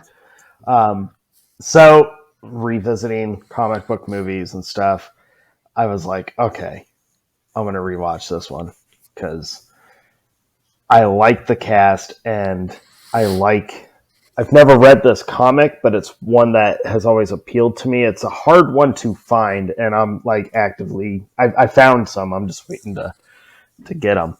Okay. But I watched The Spirit. Yeah. Did you ever see The Spirit? I've not seen the movie. Actually, I remember you telling me about this movie back in the day. Yeah. When I was like, I hated it. Hated this movie. I did not remember it very well because I remember spending the whole time just rolling my eyes and talking shit about it while watching it with my wife and our friend. Oof, it has a 4.7 on IMDb. Yes. Yeah. It's not good. It's not good. Okay. On rewatch, it's not good, but it has a lot of fun potential. Hmm. I think where it faults is Frank Miller. Now, Yeah. Jake, you know me. I've never been the biggest Frank Miller fan. I think his art style it's just personal preference. It's Mhm. not for me. I also think his writing can be kind of weak. Hold up. Um, I can hear everyone like, but you like Batman v Superman. That whole movie is like takes directly from Frank Miller comics. You like 300, which is a Frank Miller comic. Like, yeah, and I like Sin City, but I don't like his artwork. Yeah. Well, I like Batman v Superman because it takes all the things that I disliked about Batman Returns and makes it good because it doesn't look like shit. um, yeah. So I rewatched it, and the whole time I kept telling myself like, I see the fun, I see the silliness, the ridiculousness. I see what they're going for with like this kind of noir detective story. He's a guy that comes back from the dead. He's a cop who comes back and decides to be like, because he can't die, he's immortal. And he fights his arch nemesis, which is called the Octopus, who's Samuel L. Jackson. And he's funny as hell in this movie, by the way. Like, I don't know what my problem was back then, but I thought he was entertaining. He's the strongest part of the movie. The movie is not good, and I think it's due to Frank Miller tried to rip off his own style from Sin City. Yeah. It's very much exactly Sin City. It's exactly the same. And I was like I was Googling like the Spirit comic strips to see, was this kind of like the style? What do they even look like? Yeah, because I very little knowledge on those original comics, and they are nothing like what Frank Miller put on screen. They're very like classic kind of golden age comic book look. Yeah. And the whole time I'm Googling all these images and like the covers, and the whole time I kept thinking like, if they had just made the movie to be like a period film in like the 1940s, 50s, where he's still fighting Nazi stuff. If it's like the Dick Tracy movie. Dick Tracy, I was like, this would have been great. I think people would have forgiven it so much more, but because it is blatantly ripping off Sin City and not even being like, not even trying to hide it, that's where it falls. It was more entertaining. I don't hate it anymore. I found bits of it where I was like, no, I can, it can be a background movie for me where if I have like nothing else to watch or I got some time to kill and I want something for background noise, I could pop that in, look at the screen and be like, oh yeah, and then move on with my life. So this was a positive for me of like, oh, you don't hate it anymore. I still don't think it's a good movie, but I don't hate it. And I took that as, hey, that's progress. Yeah, absolutely. Yeah, I actually like the Sin City style, so I wouldn't mind more of it.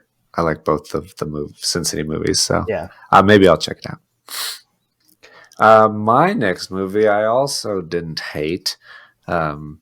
It was added to my list because actually my sister recommended it. She was like, hey, have you seen John Carter from Mars? I've never seen that. And I was like, yeah, I remember it sucking. And she's like, you should revisit it because it doesn't suck. And I was like, okay, so here we are. I added it to my list, and it doesn't suck. It's very like, it's a Disney movie, and it's basically the best way I could describe it as I was watching it is it's basically Dune for children. Okay. Because it has all of the same sort of fantastic sci-fi elements, but made more fun and actiony. Okay. But also kind of gets close to the Jupiter Ascending side, where there's a little bit too much weird sci-fi lore that they try to throw at you way too fast, and you don't really know what they're talking about. Right. and so you're like, I guess I'm just along for the ride. But it's not bad. The CGI is okay, as good, if not better than Avatar, which it only came out 3 years after Avatar, so that tells you something, I think. But the action is pretty fun. There's a lot of very convenient things that happen, so you're probably better off if you just turn your brain off and enjoy. Right. But it's generally pretty fun, just like an adventure movie. I was interested in revisiting it also because the original books, have been like a big deal forever. Yeah. Apparently the original stories, they talked about making them into movies back in like the 1930s, and they've just been trying to do it. And a bunch of movies that you know and love are like inspired by the John Carter books, like Star Wars or Avatar or whatever. Like all of these movies are kind of inspired by it. So that seemed interesting.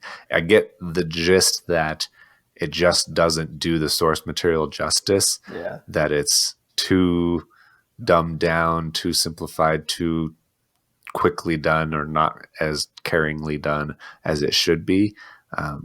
And so it just kind of distills it all, and a lot of it as actual like value gets lost. But it's not terrible. The cast is entertaining. Everybody tries hard. And it's just an adventure movie that's fine overall. So I didn't hate it. Hey, there you go. I never saw it, but I know I know some of the backstory to it. It's like one of those movies where when they greenlit the first one, they actually greenlit like the whole series. I think they were going to make like a trilogy at least. No, like a full franchise. It was not just going to be a trilogy. They wanted to make like the whole thing. And so they pumped all the money into this first one so they could flesh so much out going into it. It's like one of the most expensive movies, which made it one of the biggest flops of like Hollywood history. Okay.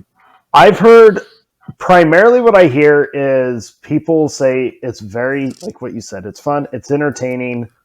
That it for those that love the book, you find certain little things that you're like, ooh, that's fun, because you know where it leads to. It's one I've always been curious to watch it. I've never seen it. I've never read the books, and I've always been curious to do both. Yeah, I've never read the books either. I've just never done it.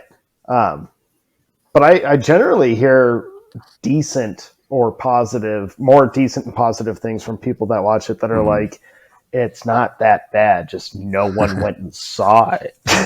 Yeah. Yeah. There are things about it that I personally wish they expanded more. Like his character, it takes place in like the 1800s in America, and he's like a Civil War veteran that then is transported to Mars, and he doesn't really know why. I think that whole period side of things is pretty interesting, and then throwing the sci-fi in with like Civil War times, that's interesting. And then also him going to Mars, he's an alien from another planet basically, and he has like this ability to like jump super high because he's from like this other planet and all this stuff. He's kind of like their Superman. There's a kind of a correlation that I picked up of he's like Superman. He can jump tall buildings in a single bound and all that stuff. So that was kind of interesting, of like a other world Superman that's not Superman kind of thing. Just that idea. But it was all right. Yeah. I wouldn't hate it if it was on again. Oh, there you go. There you go. All right. My next one, I have been hyper critical of since it came out in like 03 or 04. 03. Sometime around that. Hypercritical of being stupid. Like, always been very vocal of how much I hated this movie. I thought it was just dumb and pointless and a waste. And so many people to this day hold it in such high regard. They love this movie. And so I was having, I actually, Jake, I had a hard time where I was like, fuck, I only have 8 movies out of 10 it. And I was like, I legitimately can't figure out what my last two movies should be because I like way more movies than I don't like. Right.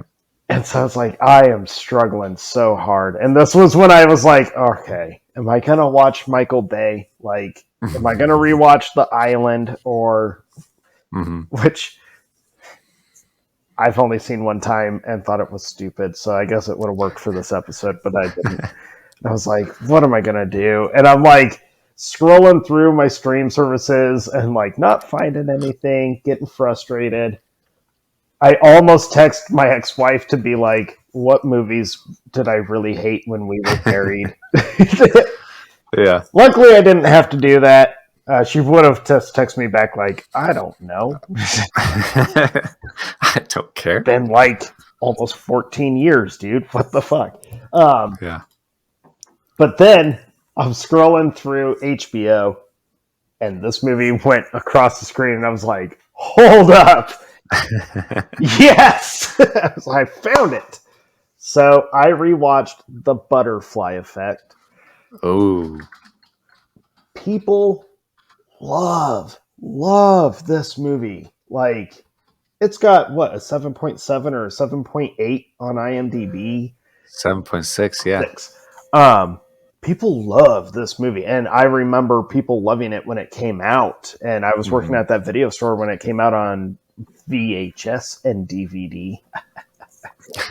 And we were constantly out of copies because we would get a copy in and it'd be gone. Even after it had been out for a long time, we were constantly out of this movie. People love this movie.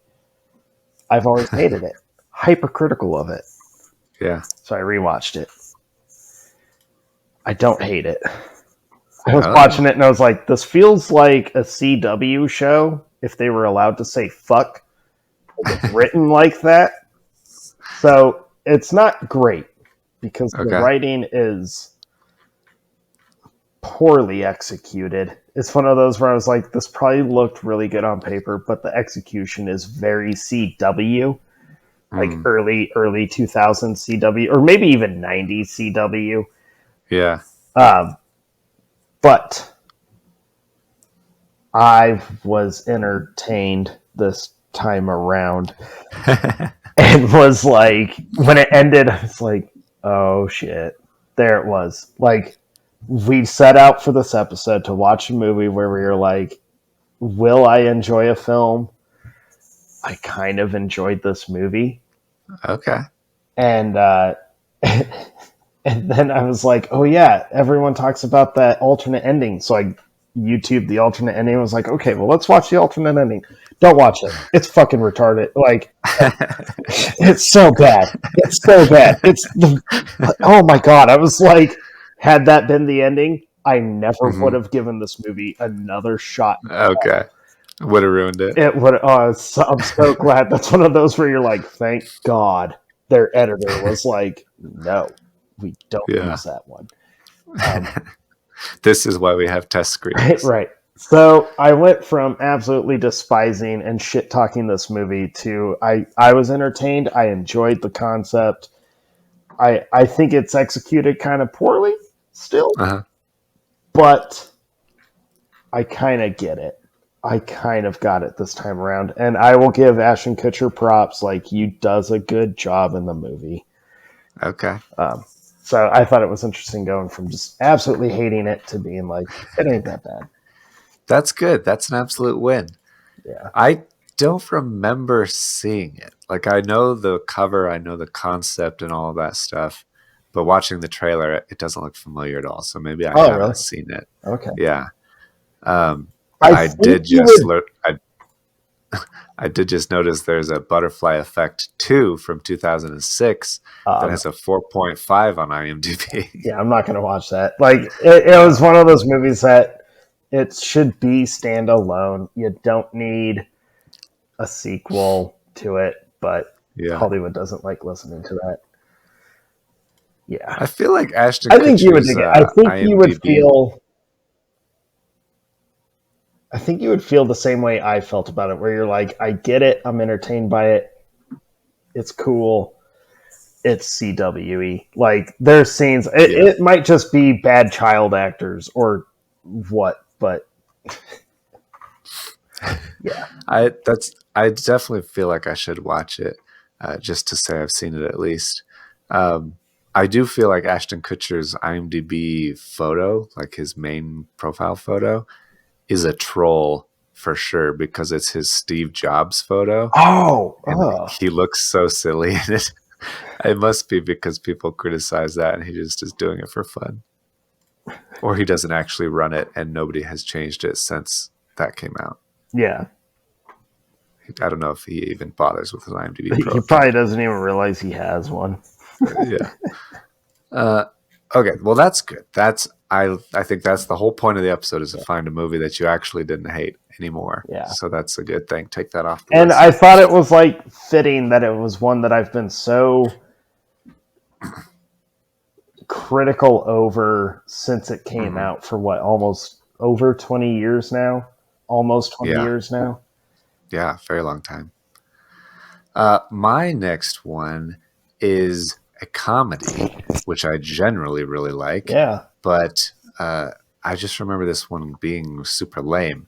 And so I rewatched Your Highness with James Franco and Danny McBride and Zooey Deschanel and Natalie Portman. Isn't that the one with the giant, or the Minotaur with the giant schlong? Yes. Yeah.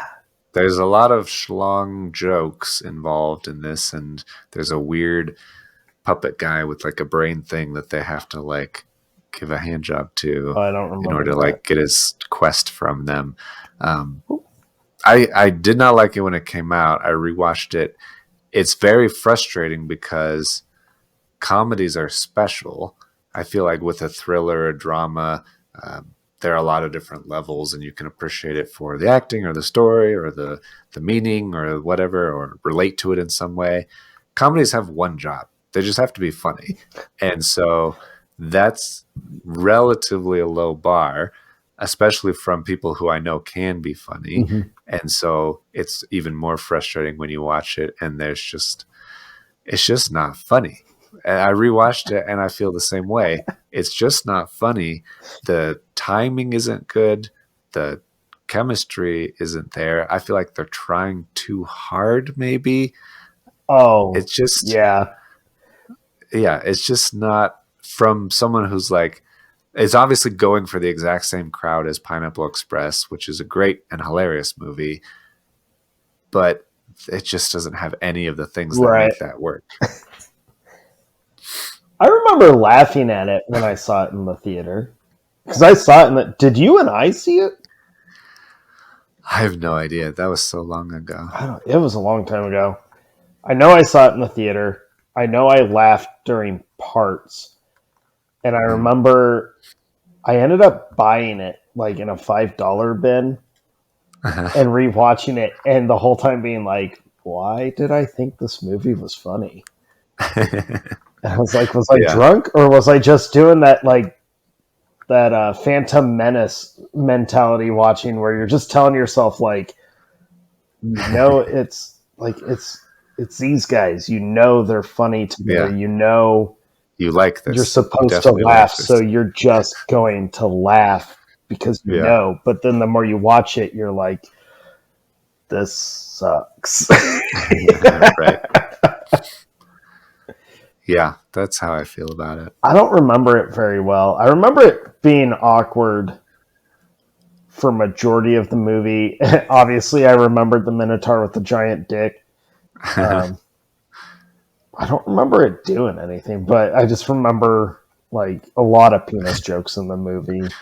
Yeah. Being like, no wonder everyone thinks James Franco is gay, because he's obsessed with penises. Yeah, it's true. Yeah, and it not in a funny way anymore. Right. Yeah. Ooh. Things that age poorly. Right. Huh. I almost completely forgot that movie existed. Well, you're welcome for that reminder. But now I can picture the cover. Yeah. Right? Natalie Portman, Franco with the long, like, curly hair. Yep. Yeah. It's true. Danny McBride. I'm bitter towards him. Yeah, this is before he even ruined Halloween. Yep. All right. Well, that sucks that it's still not funny. Well, it is probably the beginnings of the ruinings of Halloween because David Gordon Green directed it. I know. Okay. So funny. they connected them, and that ruined everything. So I'm going to throw, this has nothing to do with this episode, but just a funny irony that Jake will appreciate. Okay. So you know how much I love Pineapple Express. Yes. I fucking adore that movie. It's so good. It's perfect. It's awesome. Yeah. I almost put it on my top 10 all-time list. Mm-hmm. But I did not. And one of those reasons, there were a few reasons, but one of them, and I have no shame in admitting this, was just look at who directed Pineapple Express. Okay. I have actually no idea. I've never paid attention. Yeah, me neither. Pineapple Express. And then when I rewatched it and I saw it, yeah, I was hurt.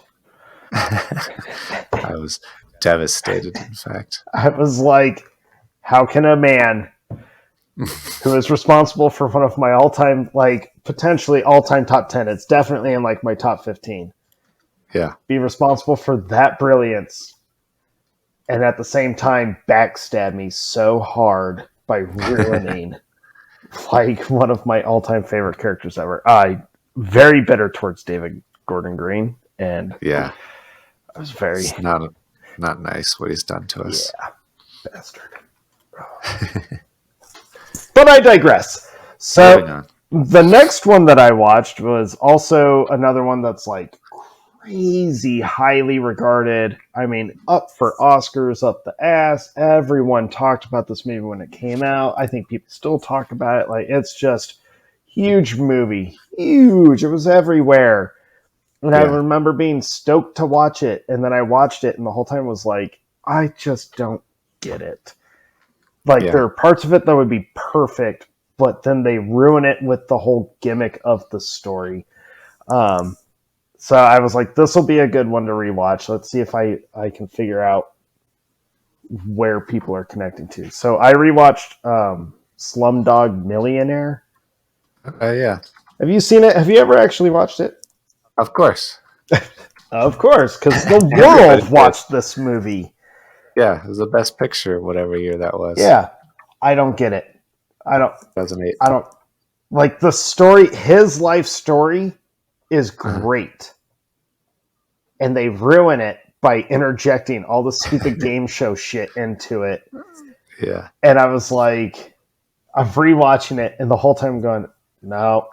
Like, I don't hate it, but I don't get the appeal to this movie. Like, I want to connect to his character. I want to follow his life story. I don't care about the game show. And they really lost me with the whole, we're going to torture him because we think he's cheating on a game show, because how dare anyone be smart enough to answer basic fucking questions. You're dumb and poor and Indian. Right. So we're going to waterboard you and electrocute you. Yeah. So I don't think this is how Who Wants to Be a Millionaire I was like, I'm watching the movie and the whole time I'm like, am I really this disconnected from other cultures? Like, is this a cultural thing where like they go to these extremes? And then I thought, like, I hope not. And no offense, but I was like, I hope that is not the lengths they're willing to go to over something so trivial as they take their televised game shows very seriously. I know, like, it annoyed me. All the stuff, his life as like a kid growing up, him and his brother, him and that girl, him trying to find that girl and being dedicated to like giving her a better life. I liked that. Yeah. But they kept fucking it up because just when the story, you're like, I found myself like, okay, here we go. The story's really ramping up. His backstory is like, this is intense. Who wants to be a millionaire? Like, God, son of a bitch. I don't know how you would do it without that, though, because the whole point of the movie is that he is in this game show and his life experiences that it flashes back to are the reasons he I know knows they the serve answer. the answers, which I don't. And that's why he knows all the answers, because he's had all these different But I experiences. would much rather, and this is personal taste. Like, I'm not going to Yeah. say that I hate the movie. I just don't get the movie. I guess I just don't connect to it like a lot of other people do, which is weird because normally I connect to very dramatic films. But the ridiculousness, over the top game show splicing just kept like blocking me. Yeah. To me, the movie would have been incredible and deserved all the hype had the game show idea just not even been a part of it, and just his life of growing up and like trying to get him, his brother, and this girl trying to make a better life for them. Yeah.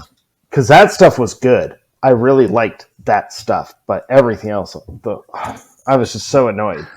Because every time, man, I'm watching it, and every time I'm like, oh, this is intense. Like, holy crap. There's this guy who's like, kind of, well, he's basically the Pied Piper, but with kids, right? And he's like, he gets them to sing so he can blind them and make them more, oh my God, what's the word? Sympathetic on the corners so that they can bring him money. I was like, this is intense. This is gross. Like, I'm feeling anger towards this because I'm supposed to.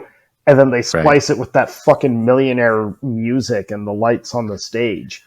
And it just like, for me personally, it was such an abrupt, like, oh, sucking you back out of the story. And I'm like, irritated me. I don't hate the movie. I don't connect to it. And well, it's such a weird thing to throw a game show, which is the most like you never. I don't know the last time I watched a game show like Jeopardy or Weakest Link, or I don't even know what they are show anymore. even on? Probably not. But Who Wants to Be a Millionaire is the exact same thing. It's like $1,000 pyramid or whatever. Right. It's like, well, and Who Wants to Be a Millionaire, when it came out in the States, with Regis Philbin, everyone watched it. It was like, it was a crazy trivia show. Everyone wanted to watch a new trivia show that seemed to have high stakes. But then it ended, or it lost the fad, and then the movie comes along that, like, to me just, you know what it did? Every time they did that, I kept hearing like Regis Philbin in my head because I watched the game show as a kid. And it's hard to take a dramatic movie serious when you hear Regis Philbin like cracking jokes. So, yeah. It's. I think it just rides the gimmick, which makes it less timeless. Yeah. So I was kind of bummed because when I put this in, I was like, I think you're going to connect to this one. Like I told myself, I think you're going to connect. Like, you'll get it this time around. And then it ended, and I was like, nope. I just okay. Well, can't win them all. I know. My next movie, I was very critical of when it came out because I was a big fan of the book, and I believe you were as well. But it's been a long time since I read the book, so I was like, maybe a little fresh eyes seeing the movie for what it is. So I revisited World War Z. I was off and on if I wanted to bother. I'm critical of the movie too. Yeah. I love the book. I love just the way that Max Brooks approaches it, and it's just such a fresh take on zombies and so interesting. And the movie is so frustrating because it's not that at all. It doesn't even try to be that. It doesn't share anything with the book except the title, which is, I think, unfair. Yeah. I do think the movie is not bad. I liked this movie, maybe the best of all the movies that I watched. I think it's actually interesting, it would be more interesting if you didn't know it was about zombies going into it. Okay. Because the beginning of the movie, they play into the outbreak of it, and it would be very scary to like not really know the zombie. It's be in the position that the characters are in and not know that they're zombies until they figure it out. Right. That would be very exciting. But overall, the action is good. The pacing is good. The number of locations they go to and set pieces that happen are all good.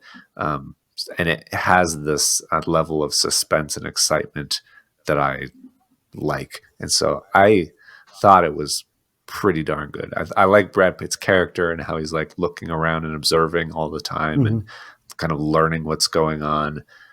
So if you don't connect it to the book at all, it's actually pretty good. Oh, man. That's my take on it. Yeah. Oh.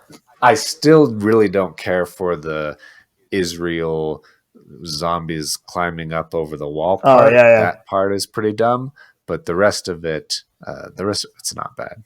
Okay. Oh, and it's pretty scary the way that the outbreak happens with him and his family, and they just start like turning, and how quick they are. They don't just run fast, but they turn really fast, become undead really fast. So I liked it. It's very exciting. Oh man, I'll rewatch it. See, that's one of those moments, Jake, where now my brain's like, "Yep, you're gonna have to rewatch it now." It's gonna be like, "Oh no," begrudgingly. I know, because I love that book. If you've never read the book, it's after like everything. He's going around doing studies and interviews with people who survived it. And it's intense when you read the book, and there are moments, and there's this, the book is so well done, and it is very fresh for zombies. And I remember when they announced the movie, I was stoked. I was like, right. This is going to just, like, people thought 28 Days Later was the big rejuvenation of zombie stuff. Hell no, this will be it. And then to me, it was such a like mediocre. We scrapped all the cool story idea and just went with a basic action movie with zombies. Yeah. So I've only seen it the one time. I've only ever seen it that one time in the theater. Oh, now you're here. Yeah, just completely remove all that and go into it as a movie about zombies. Yeah, and you'll like it, I think. Oh man. If I become a giant fan of this movie, Jake. Giant fan is strong words. I wouldn't say I'm a giant fan, but I enjoyed it very much. But is it one of those where you're like, you already said, like, I'd rewatch it. I'll rewatch it again. Are you thinking it's going to be one of those where it just like, the more you watch it, you're going to be like, I think I'm becoming a big fan of this movie? I wouldn't say that. Okay. I don't envision the legs on it like that. Like sometimes I do see that. Like I like it. I think there's more depth to it that I will like more and more over time. I think that I've seen pretty much all that there is for it. It's just fun and enjoyable and pretty interesting. And I will enjoy it for that as time goes on. I'm going to end up watching it again. Damn it. Damn it. Yep. That's what happens. All right. Well, this one I thought would be fitting, since I put Dumb and Dumber on my all-time top favorite movies ever. Okay. I thought, you know what? I should put on a film by the Farrelly brothers that I absolutely hated when it came out. And one that I have always said this was a part of the decline in the Farrelly brothers, like, comedic brilliance. It is not Shallow Hal. I've seen that one several times, and I really only ever like chuckle at a couple parts to it. I don't think Shallow Hal's that good. Right. But Stuck on You is one that I have hated for so long. literally pulled it up because I was like, it's probably stuck on you. There are moments where we know each other too well. It's weird. I talked about Stuck on You to somebody this last week. Oh shit! Really? I can't remember the last time I thought of it, but something that happened reminded me of this movie, and so I talked about it. Okay, this is funny then.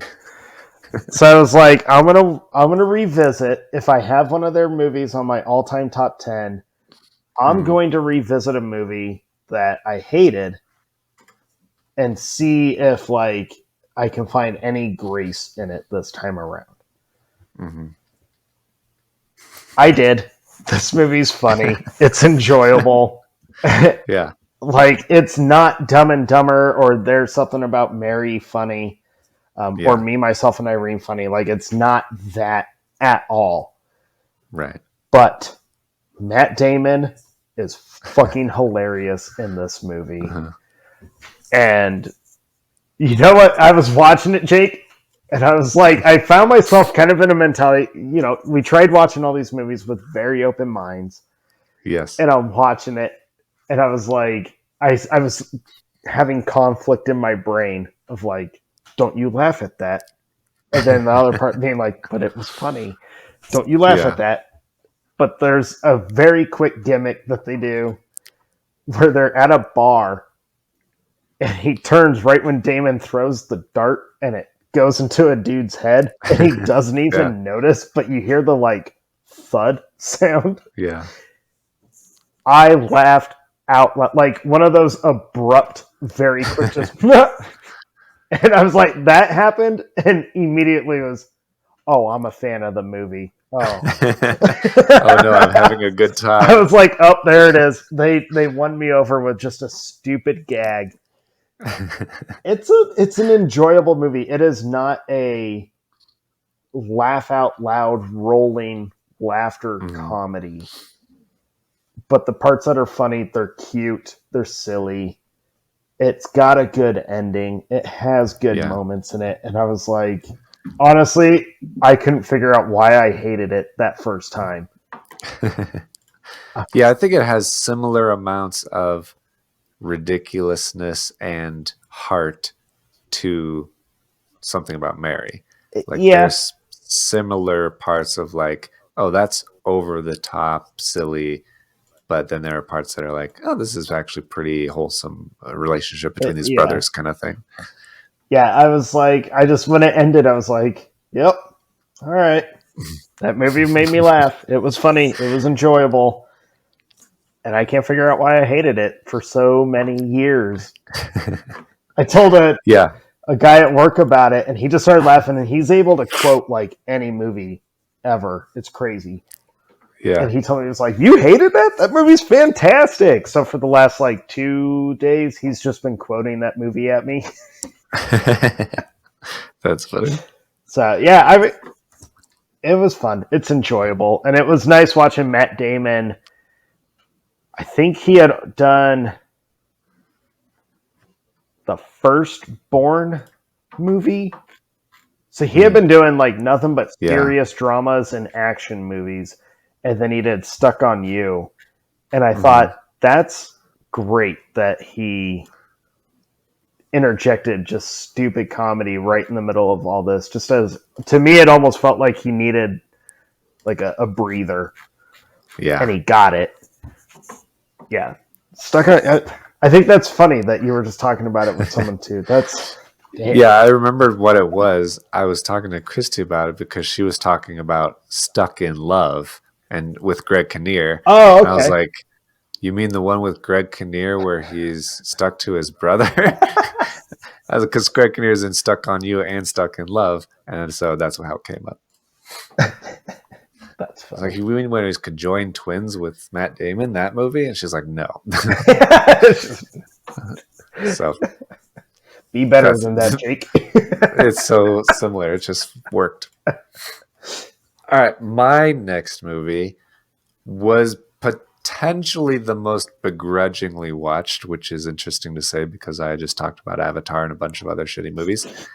But I have a level of bitterness and equally a lot of wishful thinking going into rewatching this movie because I want it to be good. Okay. We talked about it briefly recently. I rewatched Without Remorse because they're making the Rainbow Six movie, and I really want it to be good, and so I want to find good things in this movie. So I'm reading Tom Clancy, right? So this is the book where Clark makes his like official first appearance, by the way. Yeah. And as soon as I started reading it and he gets introduced, I thought of you. It's like, oh, Jake. Yeah.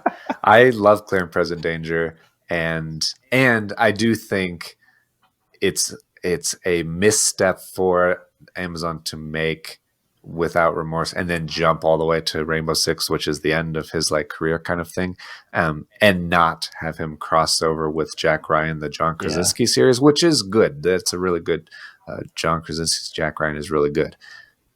But regardless, the Without Remorse movie, it was a little better than I remember, but like I said, that could just be rose-colored glasses because I want it to be good.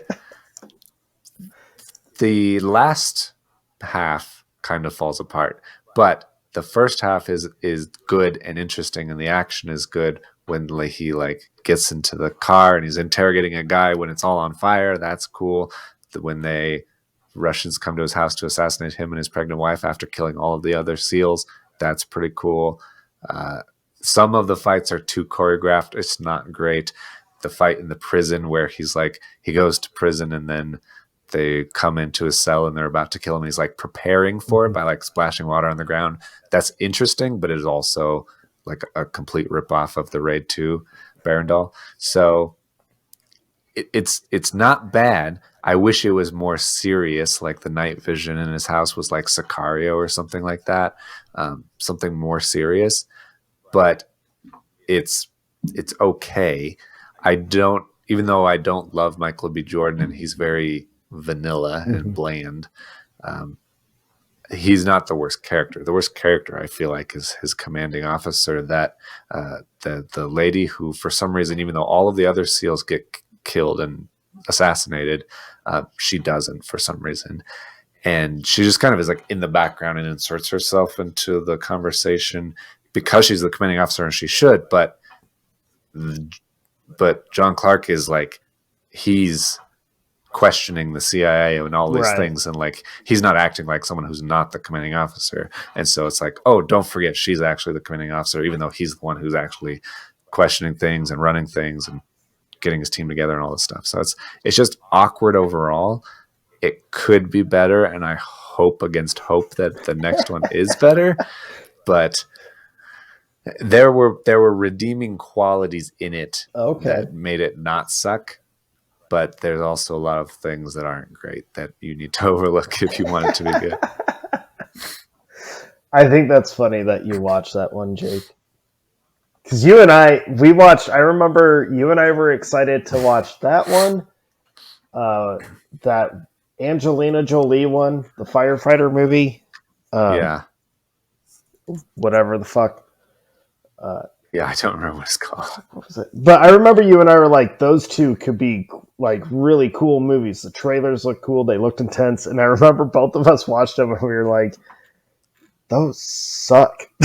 Yeah. They were so bad.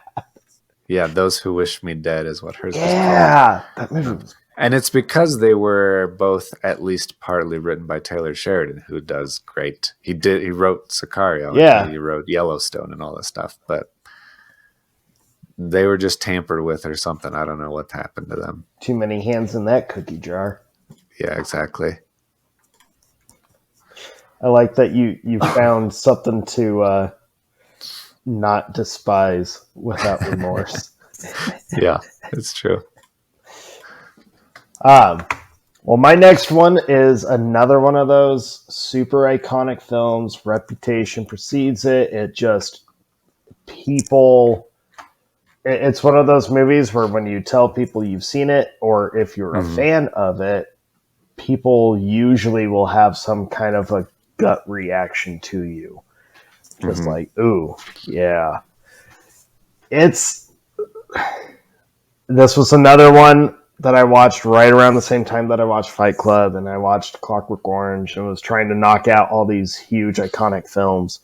And this was a big one to me because it's written by one of our favorite dudes and directed by a very massive director who I'm actually a fan of the majority of his body of work. Okay. But when I saw it back in high school, I just couldn't get into the movie. I thought it tried too hard to be artsy. There's a lot of black and white splicing and a weird like storytelling splicing. And I couldn't find anything redeeming in it. I always thought it was stupid, over the top, and just a bad outing. But prepping for this, I was like, you gotta watch Natural Born Killers. Let's find out. Let's see if we'll find something in this movie this time around. Yeah. So I was like, all right, we're going to do this. Because this movie has... It's another one. It packs a huge... It's got a big wallop when you tell people about it. Unlike Clockwork Orange, I could totally see the satire in this movie this time around. Okay. It is gross. It is over the top. But I got, for the most part, I'm not saying it was done the best way. I don't think Quentin Tarantino's script mixed with Oliver Stone's style of directing and storytelling actually mesh great. Yeah. But I did find myself being kind of, and this might sound weird, kind of grateful that Quentin Tarantino did not direct this movie. Yeah. And I think it's just his story. He didn't write the screenplay for it. Yeah, it was just his story. But I found myself kind of grateful that he wasn't behind the Take camera the whole for thing, it. for sure. Because I think Oliver Stone was able to tone down probably some of the violent content. But where Oliver Stone, to me, really got tripped up was splicing in so much black and white and some of the weird, like 50s style TV show stuff that they do in it. But I got the satire that it was trying to point out, which was pointing it. The whole idea is it's pointing a finger at us, and the media for sensationalizing horrific things, horrific acts, especially pertaining to serial killers and mass murderers. How they get put up on kind of a pedestal and praised while being feared, and the movie makes fun of us for that. Yeah. Oliver Stone's generally good at that, of having a commentary on and society. This one has super heavy commentary on it. I don't hate it. I see the satire. I see the point that Stone is trying to get across in the movie. I don't think it's, honestly, I don't think it's as notorious as the reputation it has built over the years, but it came out in 95? 94. So at the time, totally understand in the mid-90s why it would have such a huge impact on people. Right. I think if a lot of people watch it these days, or younger generations watch it these days, they'd probably be like, what the fuck is this? Who cares? But when I watched it this time, I was able to laugh at some of the stuff. And it did remind me of American Psycho style satire, where it is gross, but it's trying to, like, it's conveying an actual message to you, which is what I think Clockwork Orange does not do. Okay.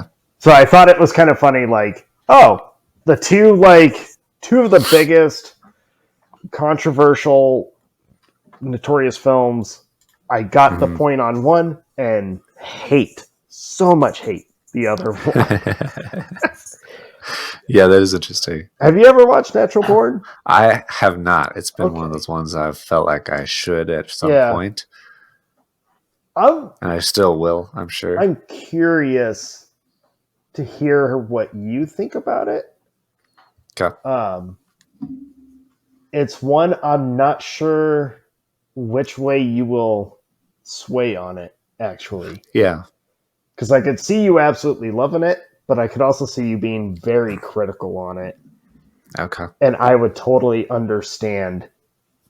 Either way. Yeah, either one. So I'm Yeah. very curious if you get around to watching it, I'm very curious to hear your opinion on it. Okay. Well, I will update you when I do. Cool. Okay, so I guess like you, my second to last movie is one of the more critically acclaimed, most critically acclaimed movies out there. I remember there being a lot of Oscar hype around it when it came out in 1999, and I had seen it and didn't really care for it. And then I was like, well, I guess I should rewatch it. Maybe I just missed what it meant or something. It has to be good.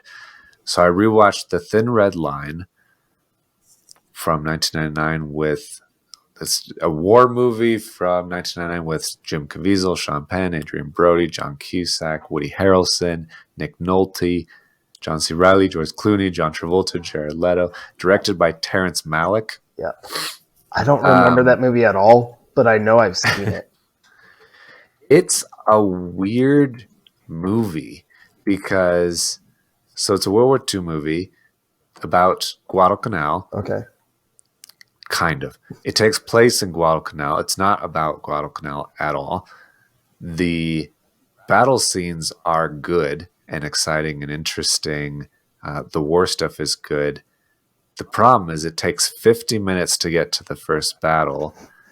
And the entire time, various dudes are waxing poetic in voiceover about the meaning of life and the not random shit that you don't understand what they're saying.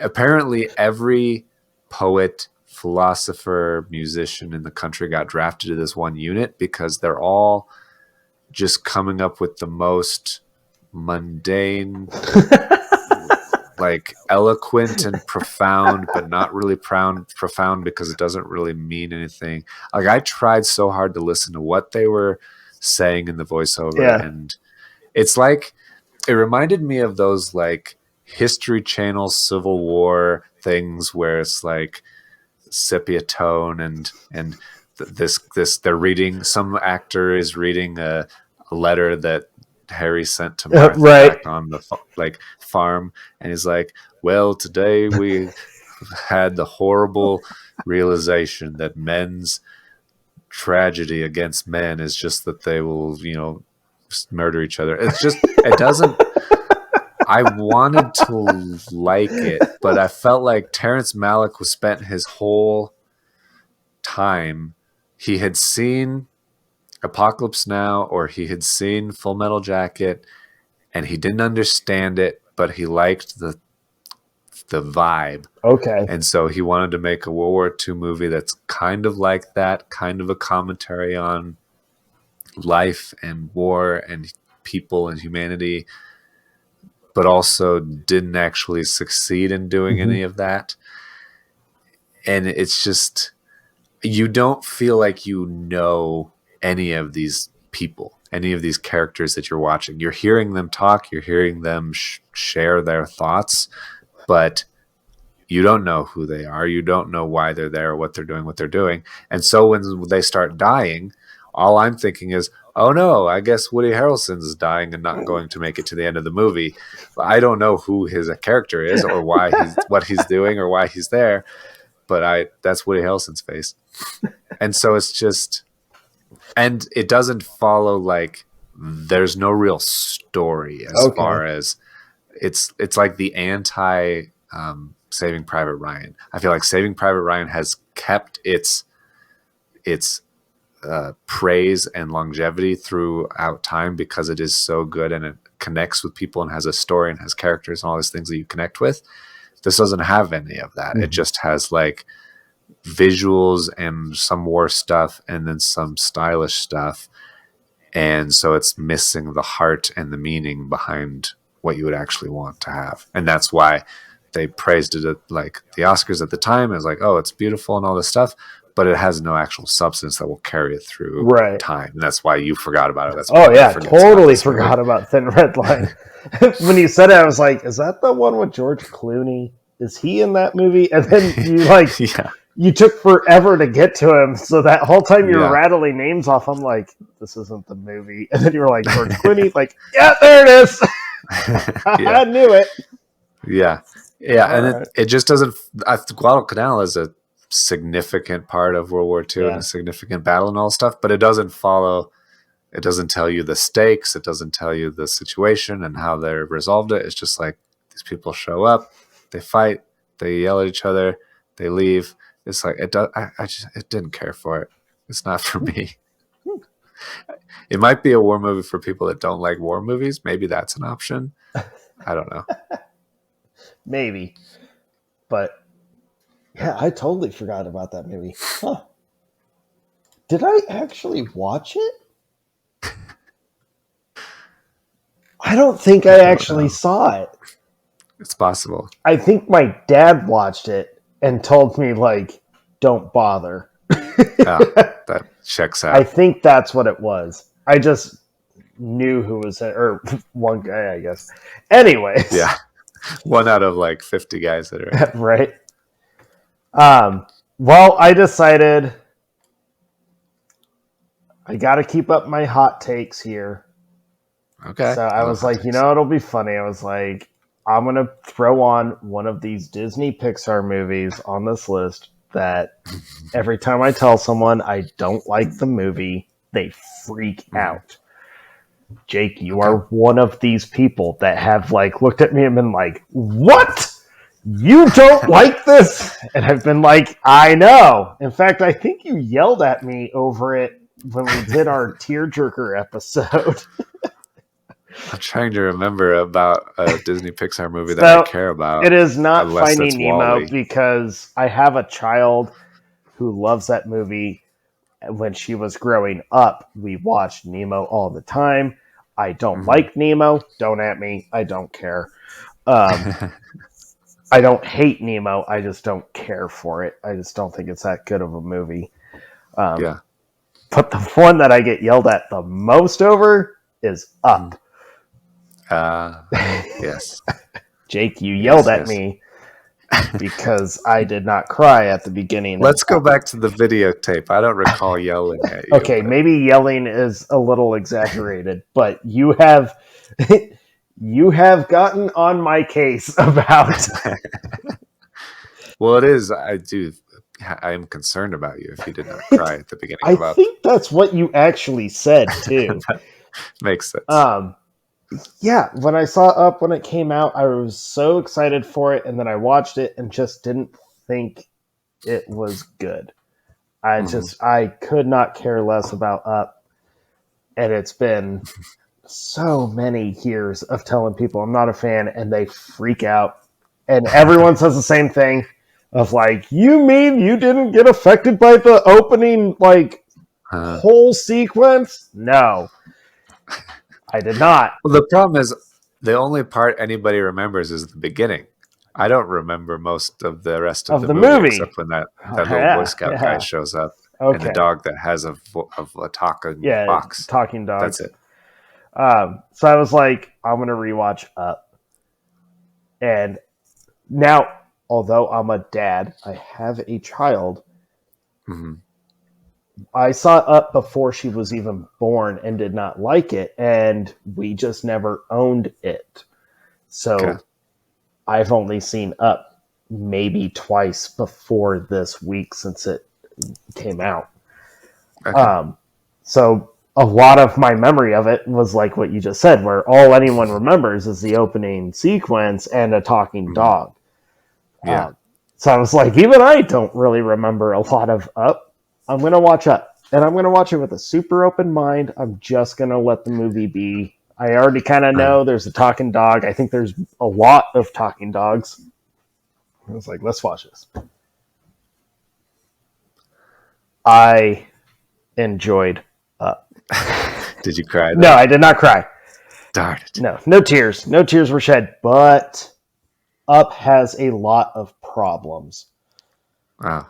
I enjoyed Let's it. get I'm a into it. fan of it. I will watch it several times because I think the story of the old man and the boy is Yeah. awesome. It's so good. It's so cool. There are so many really neat, perfect moments in this movie. Yeah. And then they fuck it up. Just like my issue with Slumdog Millionaire in the game show. Yeah. Up kind of does the same thing, but I think they get away with it because it's cute. Mm-hmm. It's just gonna but they fuck it up by trying to like make it exciting for little kids. So you get a whole bundle of talking dogs with a bunch of gimmicks, an old angry man who's been lost on this island who's trying to kidnap this rare bird so that he can kill it and prove to the world it exists. And he like there's a whole actual fight scene between old men on a fucking blimp. I forgot all about Yeah, this. and I was like, I found myself at times, Jake, where I'm watching it and I'm like, how did we get here? Like, your movie was perfect. Mhm. Even with the floating house through the sky and trying to find this place, your movie was perfect. The story is beautiful. It's so well done. And then you're like, someone in your round table was like, oh shit, we need something for little kids to be like, ooh, shiny, right? Yeah. But I can forgive some of that shit because I know what they were doing. I get the point. But it also feels like the main story is pretty simple, and you could tell it in a very short time. They're like, "What are we going to do with how do we? extra 45 We got to drag minutes?" this movie out. Yeah, it feels like that, and that's the problem with Up is they had a perfect story, even with the whole fantastical aspect of this house flying with balloons. It's a perfect story of this old man and this little boy just kind of getting stuck together, and the old man learning what it is to like live. That there may have been a little dust like floating into my eyeball when he's like looking at the his dead wife's My Adventure book that she had made, and he sees like what she wants to do in the future, what she's going to do, and it's like their whole life together and photos. That was like, oh no. It was like, I didn't cry at her dying, but this is getting to me. I didn't actually cry. It was just a little misty. Sure. Yeah. Noted. But I really enjoyed Up this time around, but I am going to stay adamant of Pixar fucked it up. They fucked up a perfect story. And they fucked it up because they had to Put too much in. throw more into it. But yeah, I get why. Because little kids, you have to have something shiny for their attention. That's interesting. I wonder how many people block all that stuff out and just remember the best parts. I think that's what happens. I think that's what a happened lot to of me. people have done. Because if you block out dogs flying planes, What? which is a part, Okay, I'll take your word for it. and you block out like this weird fight scene, like actual like fisticuffs fight scene on a blimp. If you take that stuff out and you just remember the story, like the heart of the story, it's a damn near perfect movie. And I was like watching it thinking that and just like, oh my God, like you're so close to just having it. You're so close. And then you purposely fucked it up. God damn. So, but I don't hate Up anymore. I think the people that have been judgmental towards me, you can calm yourselves. Rest easy. Stand down. I can say I'm a fan. Good. That's great. Okay, my last movie is my least hated, but it is also potentially the most renowned movie in cinema history on my list that I did not personally care for. I thought it was pretty bland and boring. And so maybe even though I don't hate it as much, the amount that other people love it made me look like I hated it a lot. So kind of on the same level.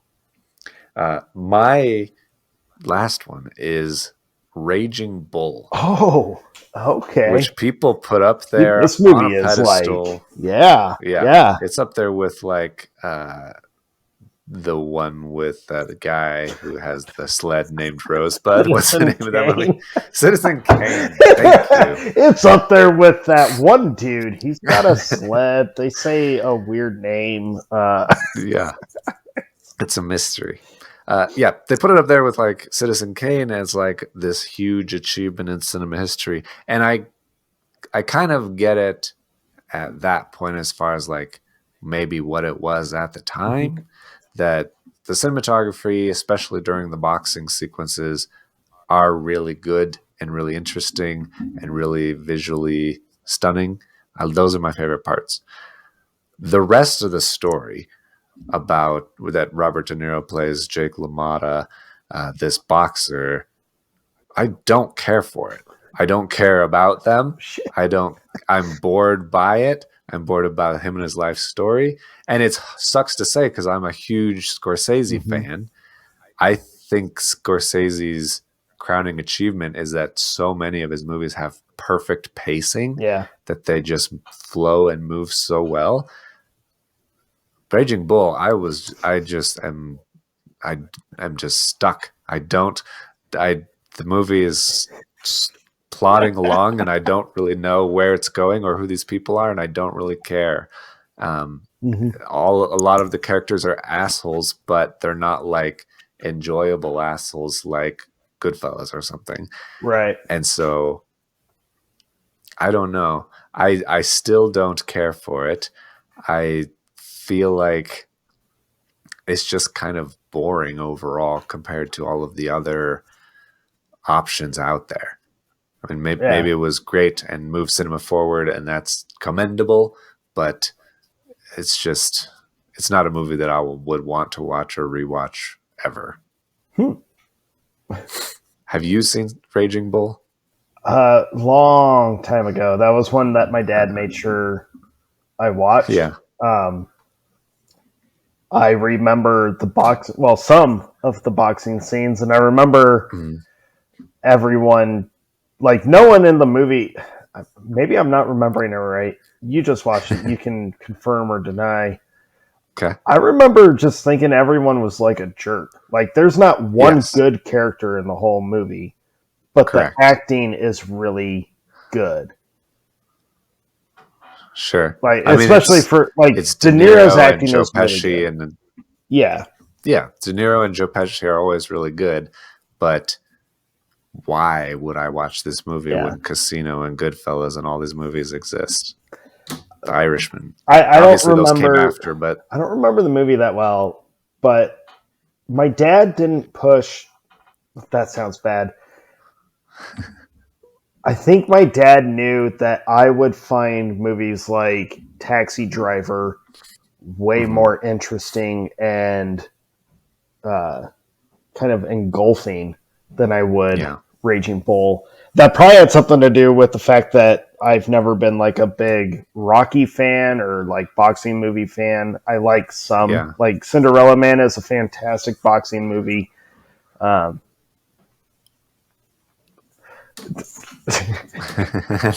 about it. $1 Million Baby is fantastic, but like my dad just, I think, has always known I wasn't drawn to that. But like a psychological film like Taxi Driver, I would kind of follow that a little more. And my dad's right. To this day, I would rather watch something psychological than boxing. So I don't remember Raging Bull that well. To be like, honestly, I really don't. I know I've seen it. Sure. Because my dad, well, both our dads did this to us, I think. Where they were like, there's just some of these movies you have to see. You're like, I guess I'm watching this one with you, Dad. Yeah, I mean, I may have liked it a little more just because I was focused more on the cinematography. Okay.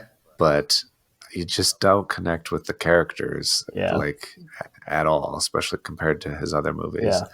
Yeah. And so it's a weird one for sure. I did enjoy. My favorite part is when he recites Marlon Brando's cab scene from On the Waterfront. Yeah. He does a bad job of it as the character trying to do it, but as a reference to a thing I like, I enjoy. You're like, hey, I get that, Run. Yeah, Yeah, I've had a lot of moments over the years of like, I should watch Raging Bull. I should watch Raging. You know, when The Irishman came out, I did a big kick of like, well, I want to watch classic these guys. So obviously, I watched Goodfellas, Casino, still on. And I remember thinking like, and Taxi Driver, and thinking like, I should watch Raging Bull. And then I did it, and my life continued forward, and I was okay with that. yeah, you didn't miss much. All right. Well, that's our episode, guys. Whoa. I see that you saved the best for last. What? That was my last one. I did 10. I don't think that's true 10. Because you teased on the Movie Boners Instagram something that made me so happy. I know it made you so happy. And I'm not just happy for me. I'm happy for all of the listeners who have heard you shit on this movie forever and have heard me compel you to watch it forever. Yeah. So I purposely saved this one until... So we record Friday nights, and I purposely saved watching this movie until the day before. Okay. Because I was like, I want to drive him nuts where he's going to be thinking for 2 weeks, like, I wonder if he's watched it yet. He's not texting me. I wonder if he's watched it yet. I kept waiting for you to not watch it and to pull it from the lineup and watch something else. No, I had told you I would do it. I said if we did this style episode, I would include it in the list. I told you that. So when we decided to make this episode, it was the first movie I put on my list, and it was the last movie that I watched. And I did that on purpose. Okay. And I knew, I was like, I was so excited. I was at work, and I was like, gotta get home. I gotta get dinner ready. I'm going to put the notebook on, and I'm going to take a picture of the title like I do with my daughter when we watch movies together. I was like, and I'm just going to post it on our page. Jake won't see it coming. And then I was like, and then I'm going to, we'll see how long it takes for me to either get text messages, gifts, whatever. See how long it takes him to respond. I post that fucking picture. And it was like a minute, maybe.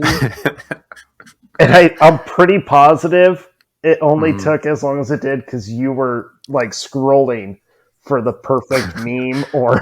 I literally was. I was like, the notebook gif. I need to find the best one. And then Christy texts me. I ran through the house and I said, red alert, Dustin is watching the notebook. And she goes, grabs her phone, starts texting you. Yes. Do you know what she texted? Like what she sent me? Does it have to do with female hygiene products? It does. Then yes, I do. Yeah. She said you need a box of Tampax. Yeah, I laughed and was like, dude, this is for your husband, okay?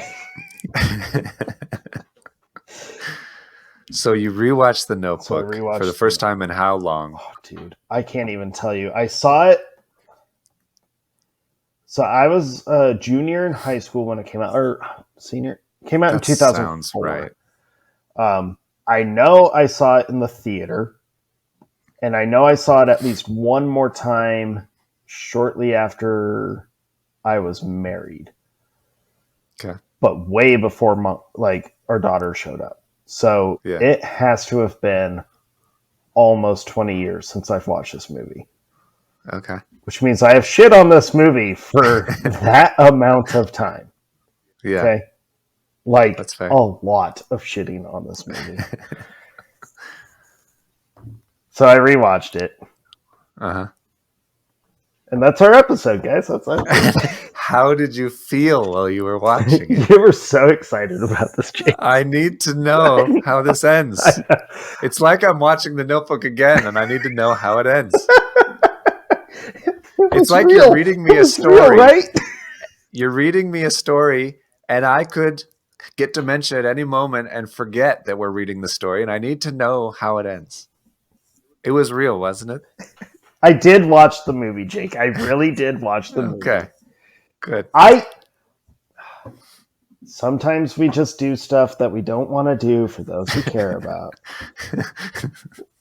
I even made sure as soon as the only time I even had my phone near me, Jake, this is how dedicated I am to us. Yay. This is so romantic. I took that photo, posted it, and tossed the phone aside and was like, I told Jake I'd watch it. I'm fucking watching this movie. I didn't even look up all the fun tidbits about it on IMDb during it. I watched the whole thing. Soak it in. Yeah. Soak it in. Jake, I'm conflicted with this movie. Okay. Because Allie is kind of shisty. She sucks. She kind of sucks, dude. She's not great. She's not great. At all. But I'm going to let you finish. But you don't get to see her at her best because you see her when she's trying to figure shit out. Right. And then you see her when she has dementia. Spoiler alert for The Notebook, by the way. But so you don't see their whole life and love, and maybe she figured it out. Right. I've noticed a trend, and I've never quite realized it until about the last year or so. So many romantic movies are built on the premise of the woman has to choose between two dudes. And she ends up being with both dudes, usually overlapping. Yes. Right? She's a cheater McCheater. She's a cheater McCheater. And I realized this when we did our top 10 couples as well. And I even have a couple on my list that technically do this.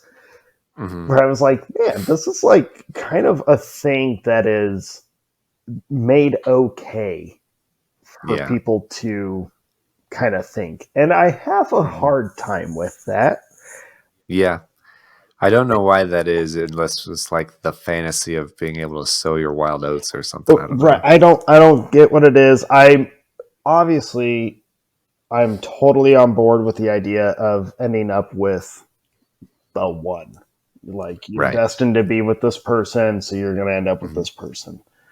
And it can be messy figuring out. And it can be messy. That's fine. It's just the overlapping is conflicting to me, and I've noticed it more prominently over the last year or so in a lot of movies where I'm like, I just don't get how this is. And I've gone back and watched older movies. This is not a new thing. This is something that they've even done way back in rom-coms in the 40s. Right. So I was just kind of this is weird to me that it's okay. And everyone wants the storybook romance, the Hollywood movie love story. But that Hollywood love story is usually someone's going to get hurt. Something's not right here.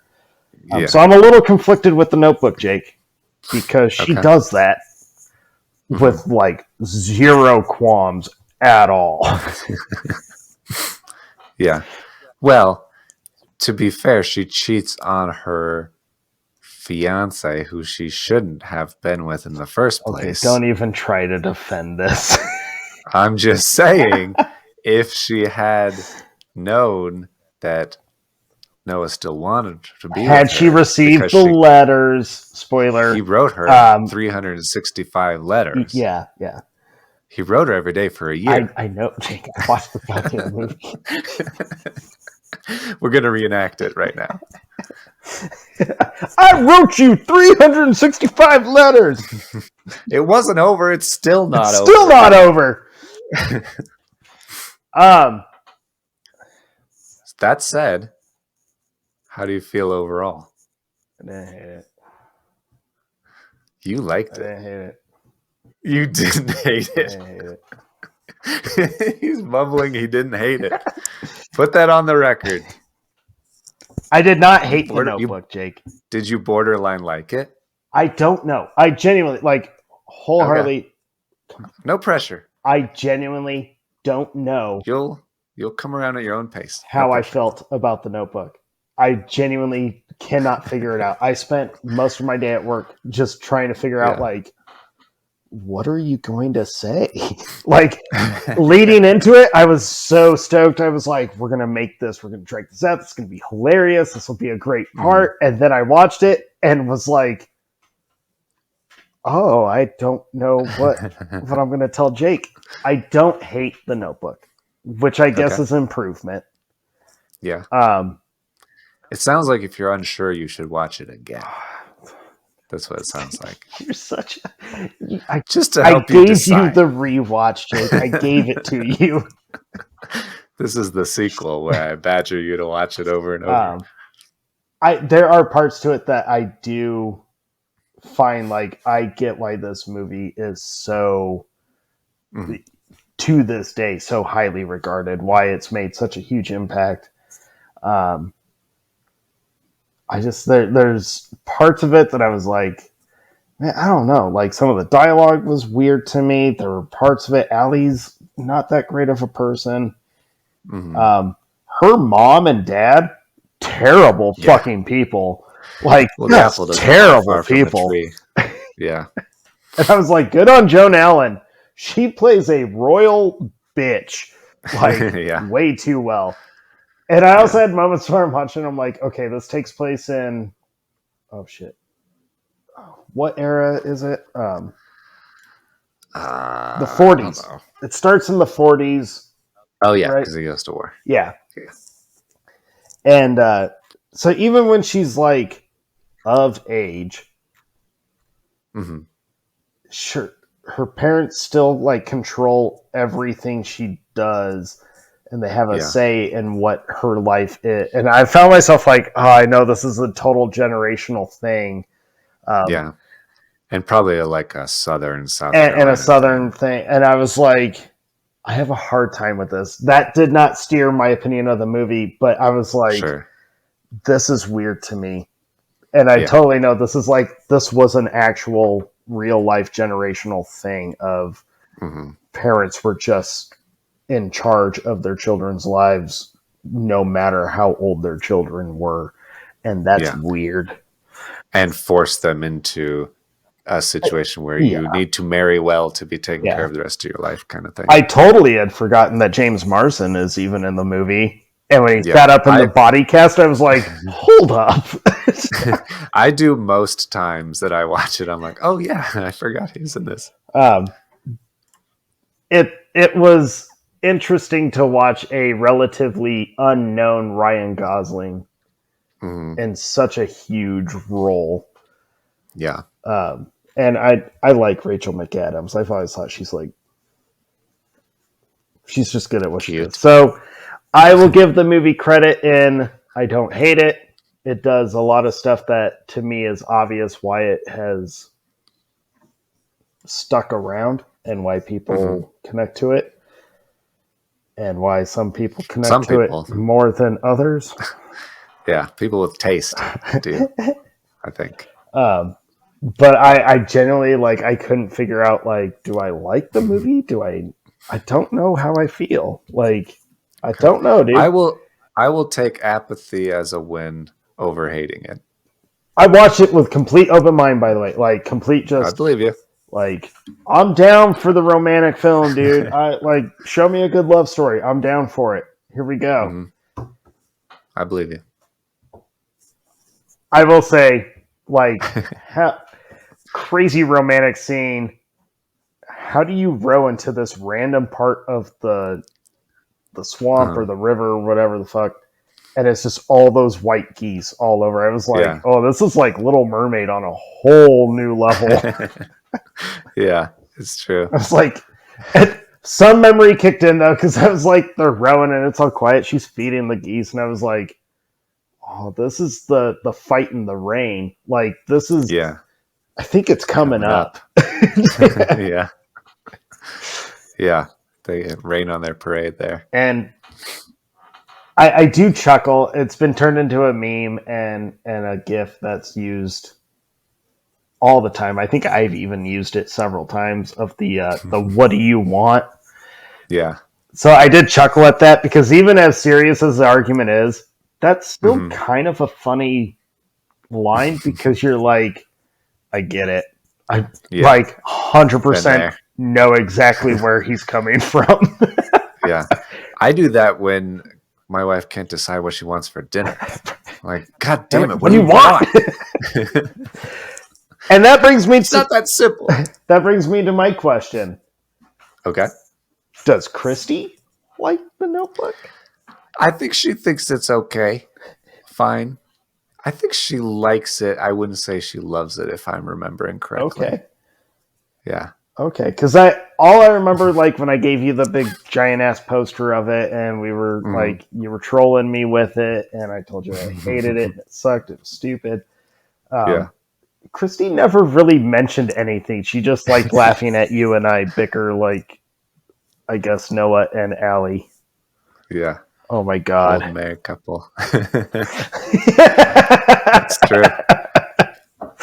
Yeah, I think she wouldn't put it in her like top movies, like Time Traveler's Wife or P.S. I Love You would be at the top up in that area. But she likes it good enough. Mostly because I've forced her to watch it from time to time. Like, it's like that Dahmer moment. You're going to watch The Notebook. Yeah. We're not leaving the room until you watch The Notebook over and over. Yeah. She doesn't say no when I say, let's watch The Notebook. So that's something. She's probably just like, God damn it, Jake, again. Yeah. I'm so engrossed in the film, I don't notice if she's just on her phone the whole time. So that might be possible. I did like when the credits rolled, I did laugh at myself though, because I was like, wow, you actually rewatched The Notebook. I know, it's the end of an era. It's like, can't believe I did that. But I'm proud of you. I guess it's a positive though, because like I don't hate it. Yep. Just got another monkey off your back. So, well, that lived up to all my expectations. Did it? I was so worried that you were going to be bummed, It man. did. No, I didn't expect you to like it or anything. I just wanted you to watch it and to joke around more about you watching it. Yeah. That's what I'm here for. I'd be lying if I said I'm not like in the back of my head trying to figure out all the ways that you're going to troll me. And fuck with me. You should follow us on Instagram because there are going to be memes, I tell you what. I feel like this has just opened up a door that won't ever close. No. So, see, it's unfair. I don't have a movie like that for you. That's true. Not yet. There are. Yeah, we have to find a movie that I dislike that you love. You even just did the sigh of like, oh shit, he's right. Yeah, I do think you're right. I don't know of a movie I dislike that you love. We'll have to keep searching for it. Maybe someday. Yep. Stay tuned. Well, guys, that actually is our show tonight. Yes, be sure and watch Tenet so we can spoil it all next week because that will be very exciting. I am very excited to talk about that and share like our experience when we went and saw it. That'll be a good I plan time. to watch it as many times as possible between now and then because I want to make sure I understand it, which is possible I still don't quite, and B, just be able to recollect all of the various things that happen because it's a complicated movie. It's a very complicated movie. Also, this will be the first episode. We've been teasing it for a few years now. Well, not teasing, but we talk about Chris Nolan constantly. Yes. This is the first episode we're actually diving into one of his films. Yeah. Which I can't believe is taking this long, but so you'll get to hear a whole layer of why we're fans. Yes. Very excited for Tenet. I know we had a lot of hot takes. I'm sure you disagree with like 90% of what we said. Genuinely want to know why you connect to the movies that we just don't. connect to, or the ones that we did connect to that you don't like. Ooh, Yes. Goes both ways. goes both ways. You don't have to try and convince me that The Notebook is amazing. Jake is already ahead of you. I've got it handled. I'm sure he's already locked and loaded with a shitload of memes. Did you have, like, from The Office, the Michael Scott thing where you were like, in one box, the celebration, Dustin watched it and didn't hate it? Or the sad, like, it's okay box, you're gonna be fine? No, I didn't plan that far ahead yet. But I'm kind of shocked. that's a good idea. I should have done that. But yeah, hit us up on socials. We typically do Instagram the most. Yeah. Yeah, we send all of our stuff to Facebook and Twitter, Yeah. but I don't really check it. I've never even logged into our Twitter. Me neither. We might have 1 million followers. We don't even know. There's a lot of times I forget we even have Twitter. Yeah, no, it doesn't matter. Yeah, but hit us We up. could be verified now.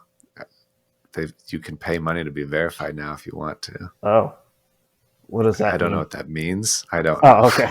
It means you get a sweet little blue badge next to your name. Okay. And people know you're cool. All right, cousin Eddie. Real nice. Cool. Yeah, hit us up. Explain what being verified on Twitter means, I guess. We don't need to know. Yeah, Nobody cares. Don't do that. We don't care. But we want to know about your movies that you hate or love. Definitely let us know about And watch Tenet, and then just because it's good for you, go watch The Muppets, because hell yeah, you should always watch The Muppets. And I've still been singing the music hell yeah. from that all week. Oh, hell It's yeah. been 3 or 4 weeks since we recorded it. I'm still singing Move Right Along every day. I still do Menomina, so we're good. Thank you, everybody. We appreciate you. Go buy merch. We have merch. We have merch if you care about that stuff. I do. Go buy our merch. I know you do. I do too. That's why I'm wearing some. It looks very cool. Oh, look at us with our little designs. Oh, All right. All right, everyone. Let's wrap it up. We'll see you later. We'll see you next week. See you next time.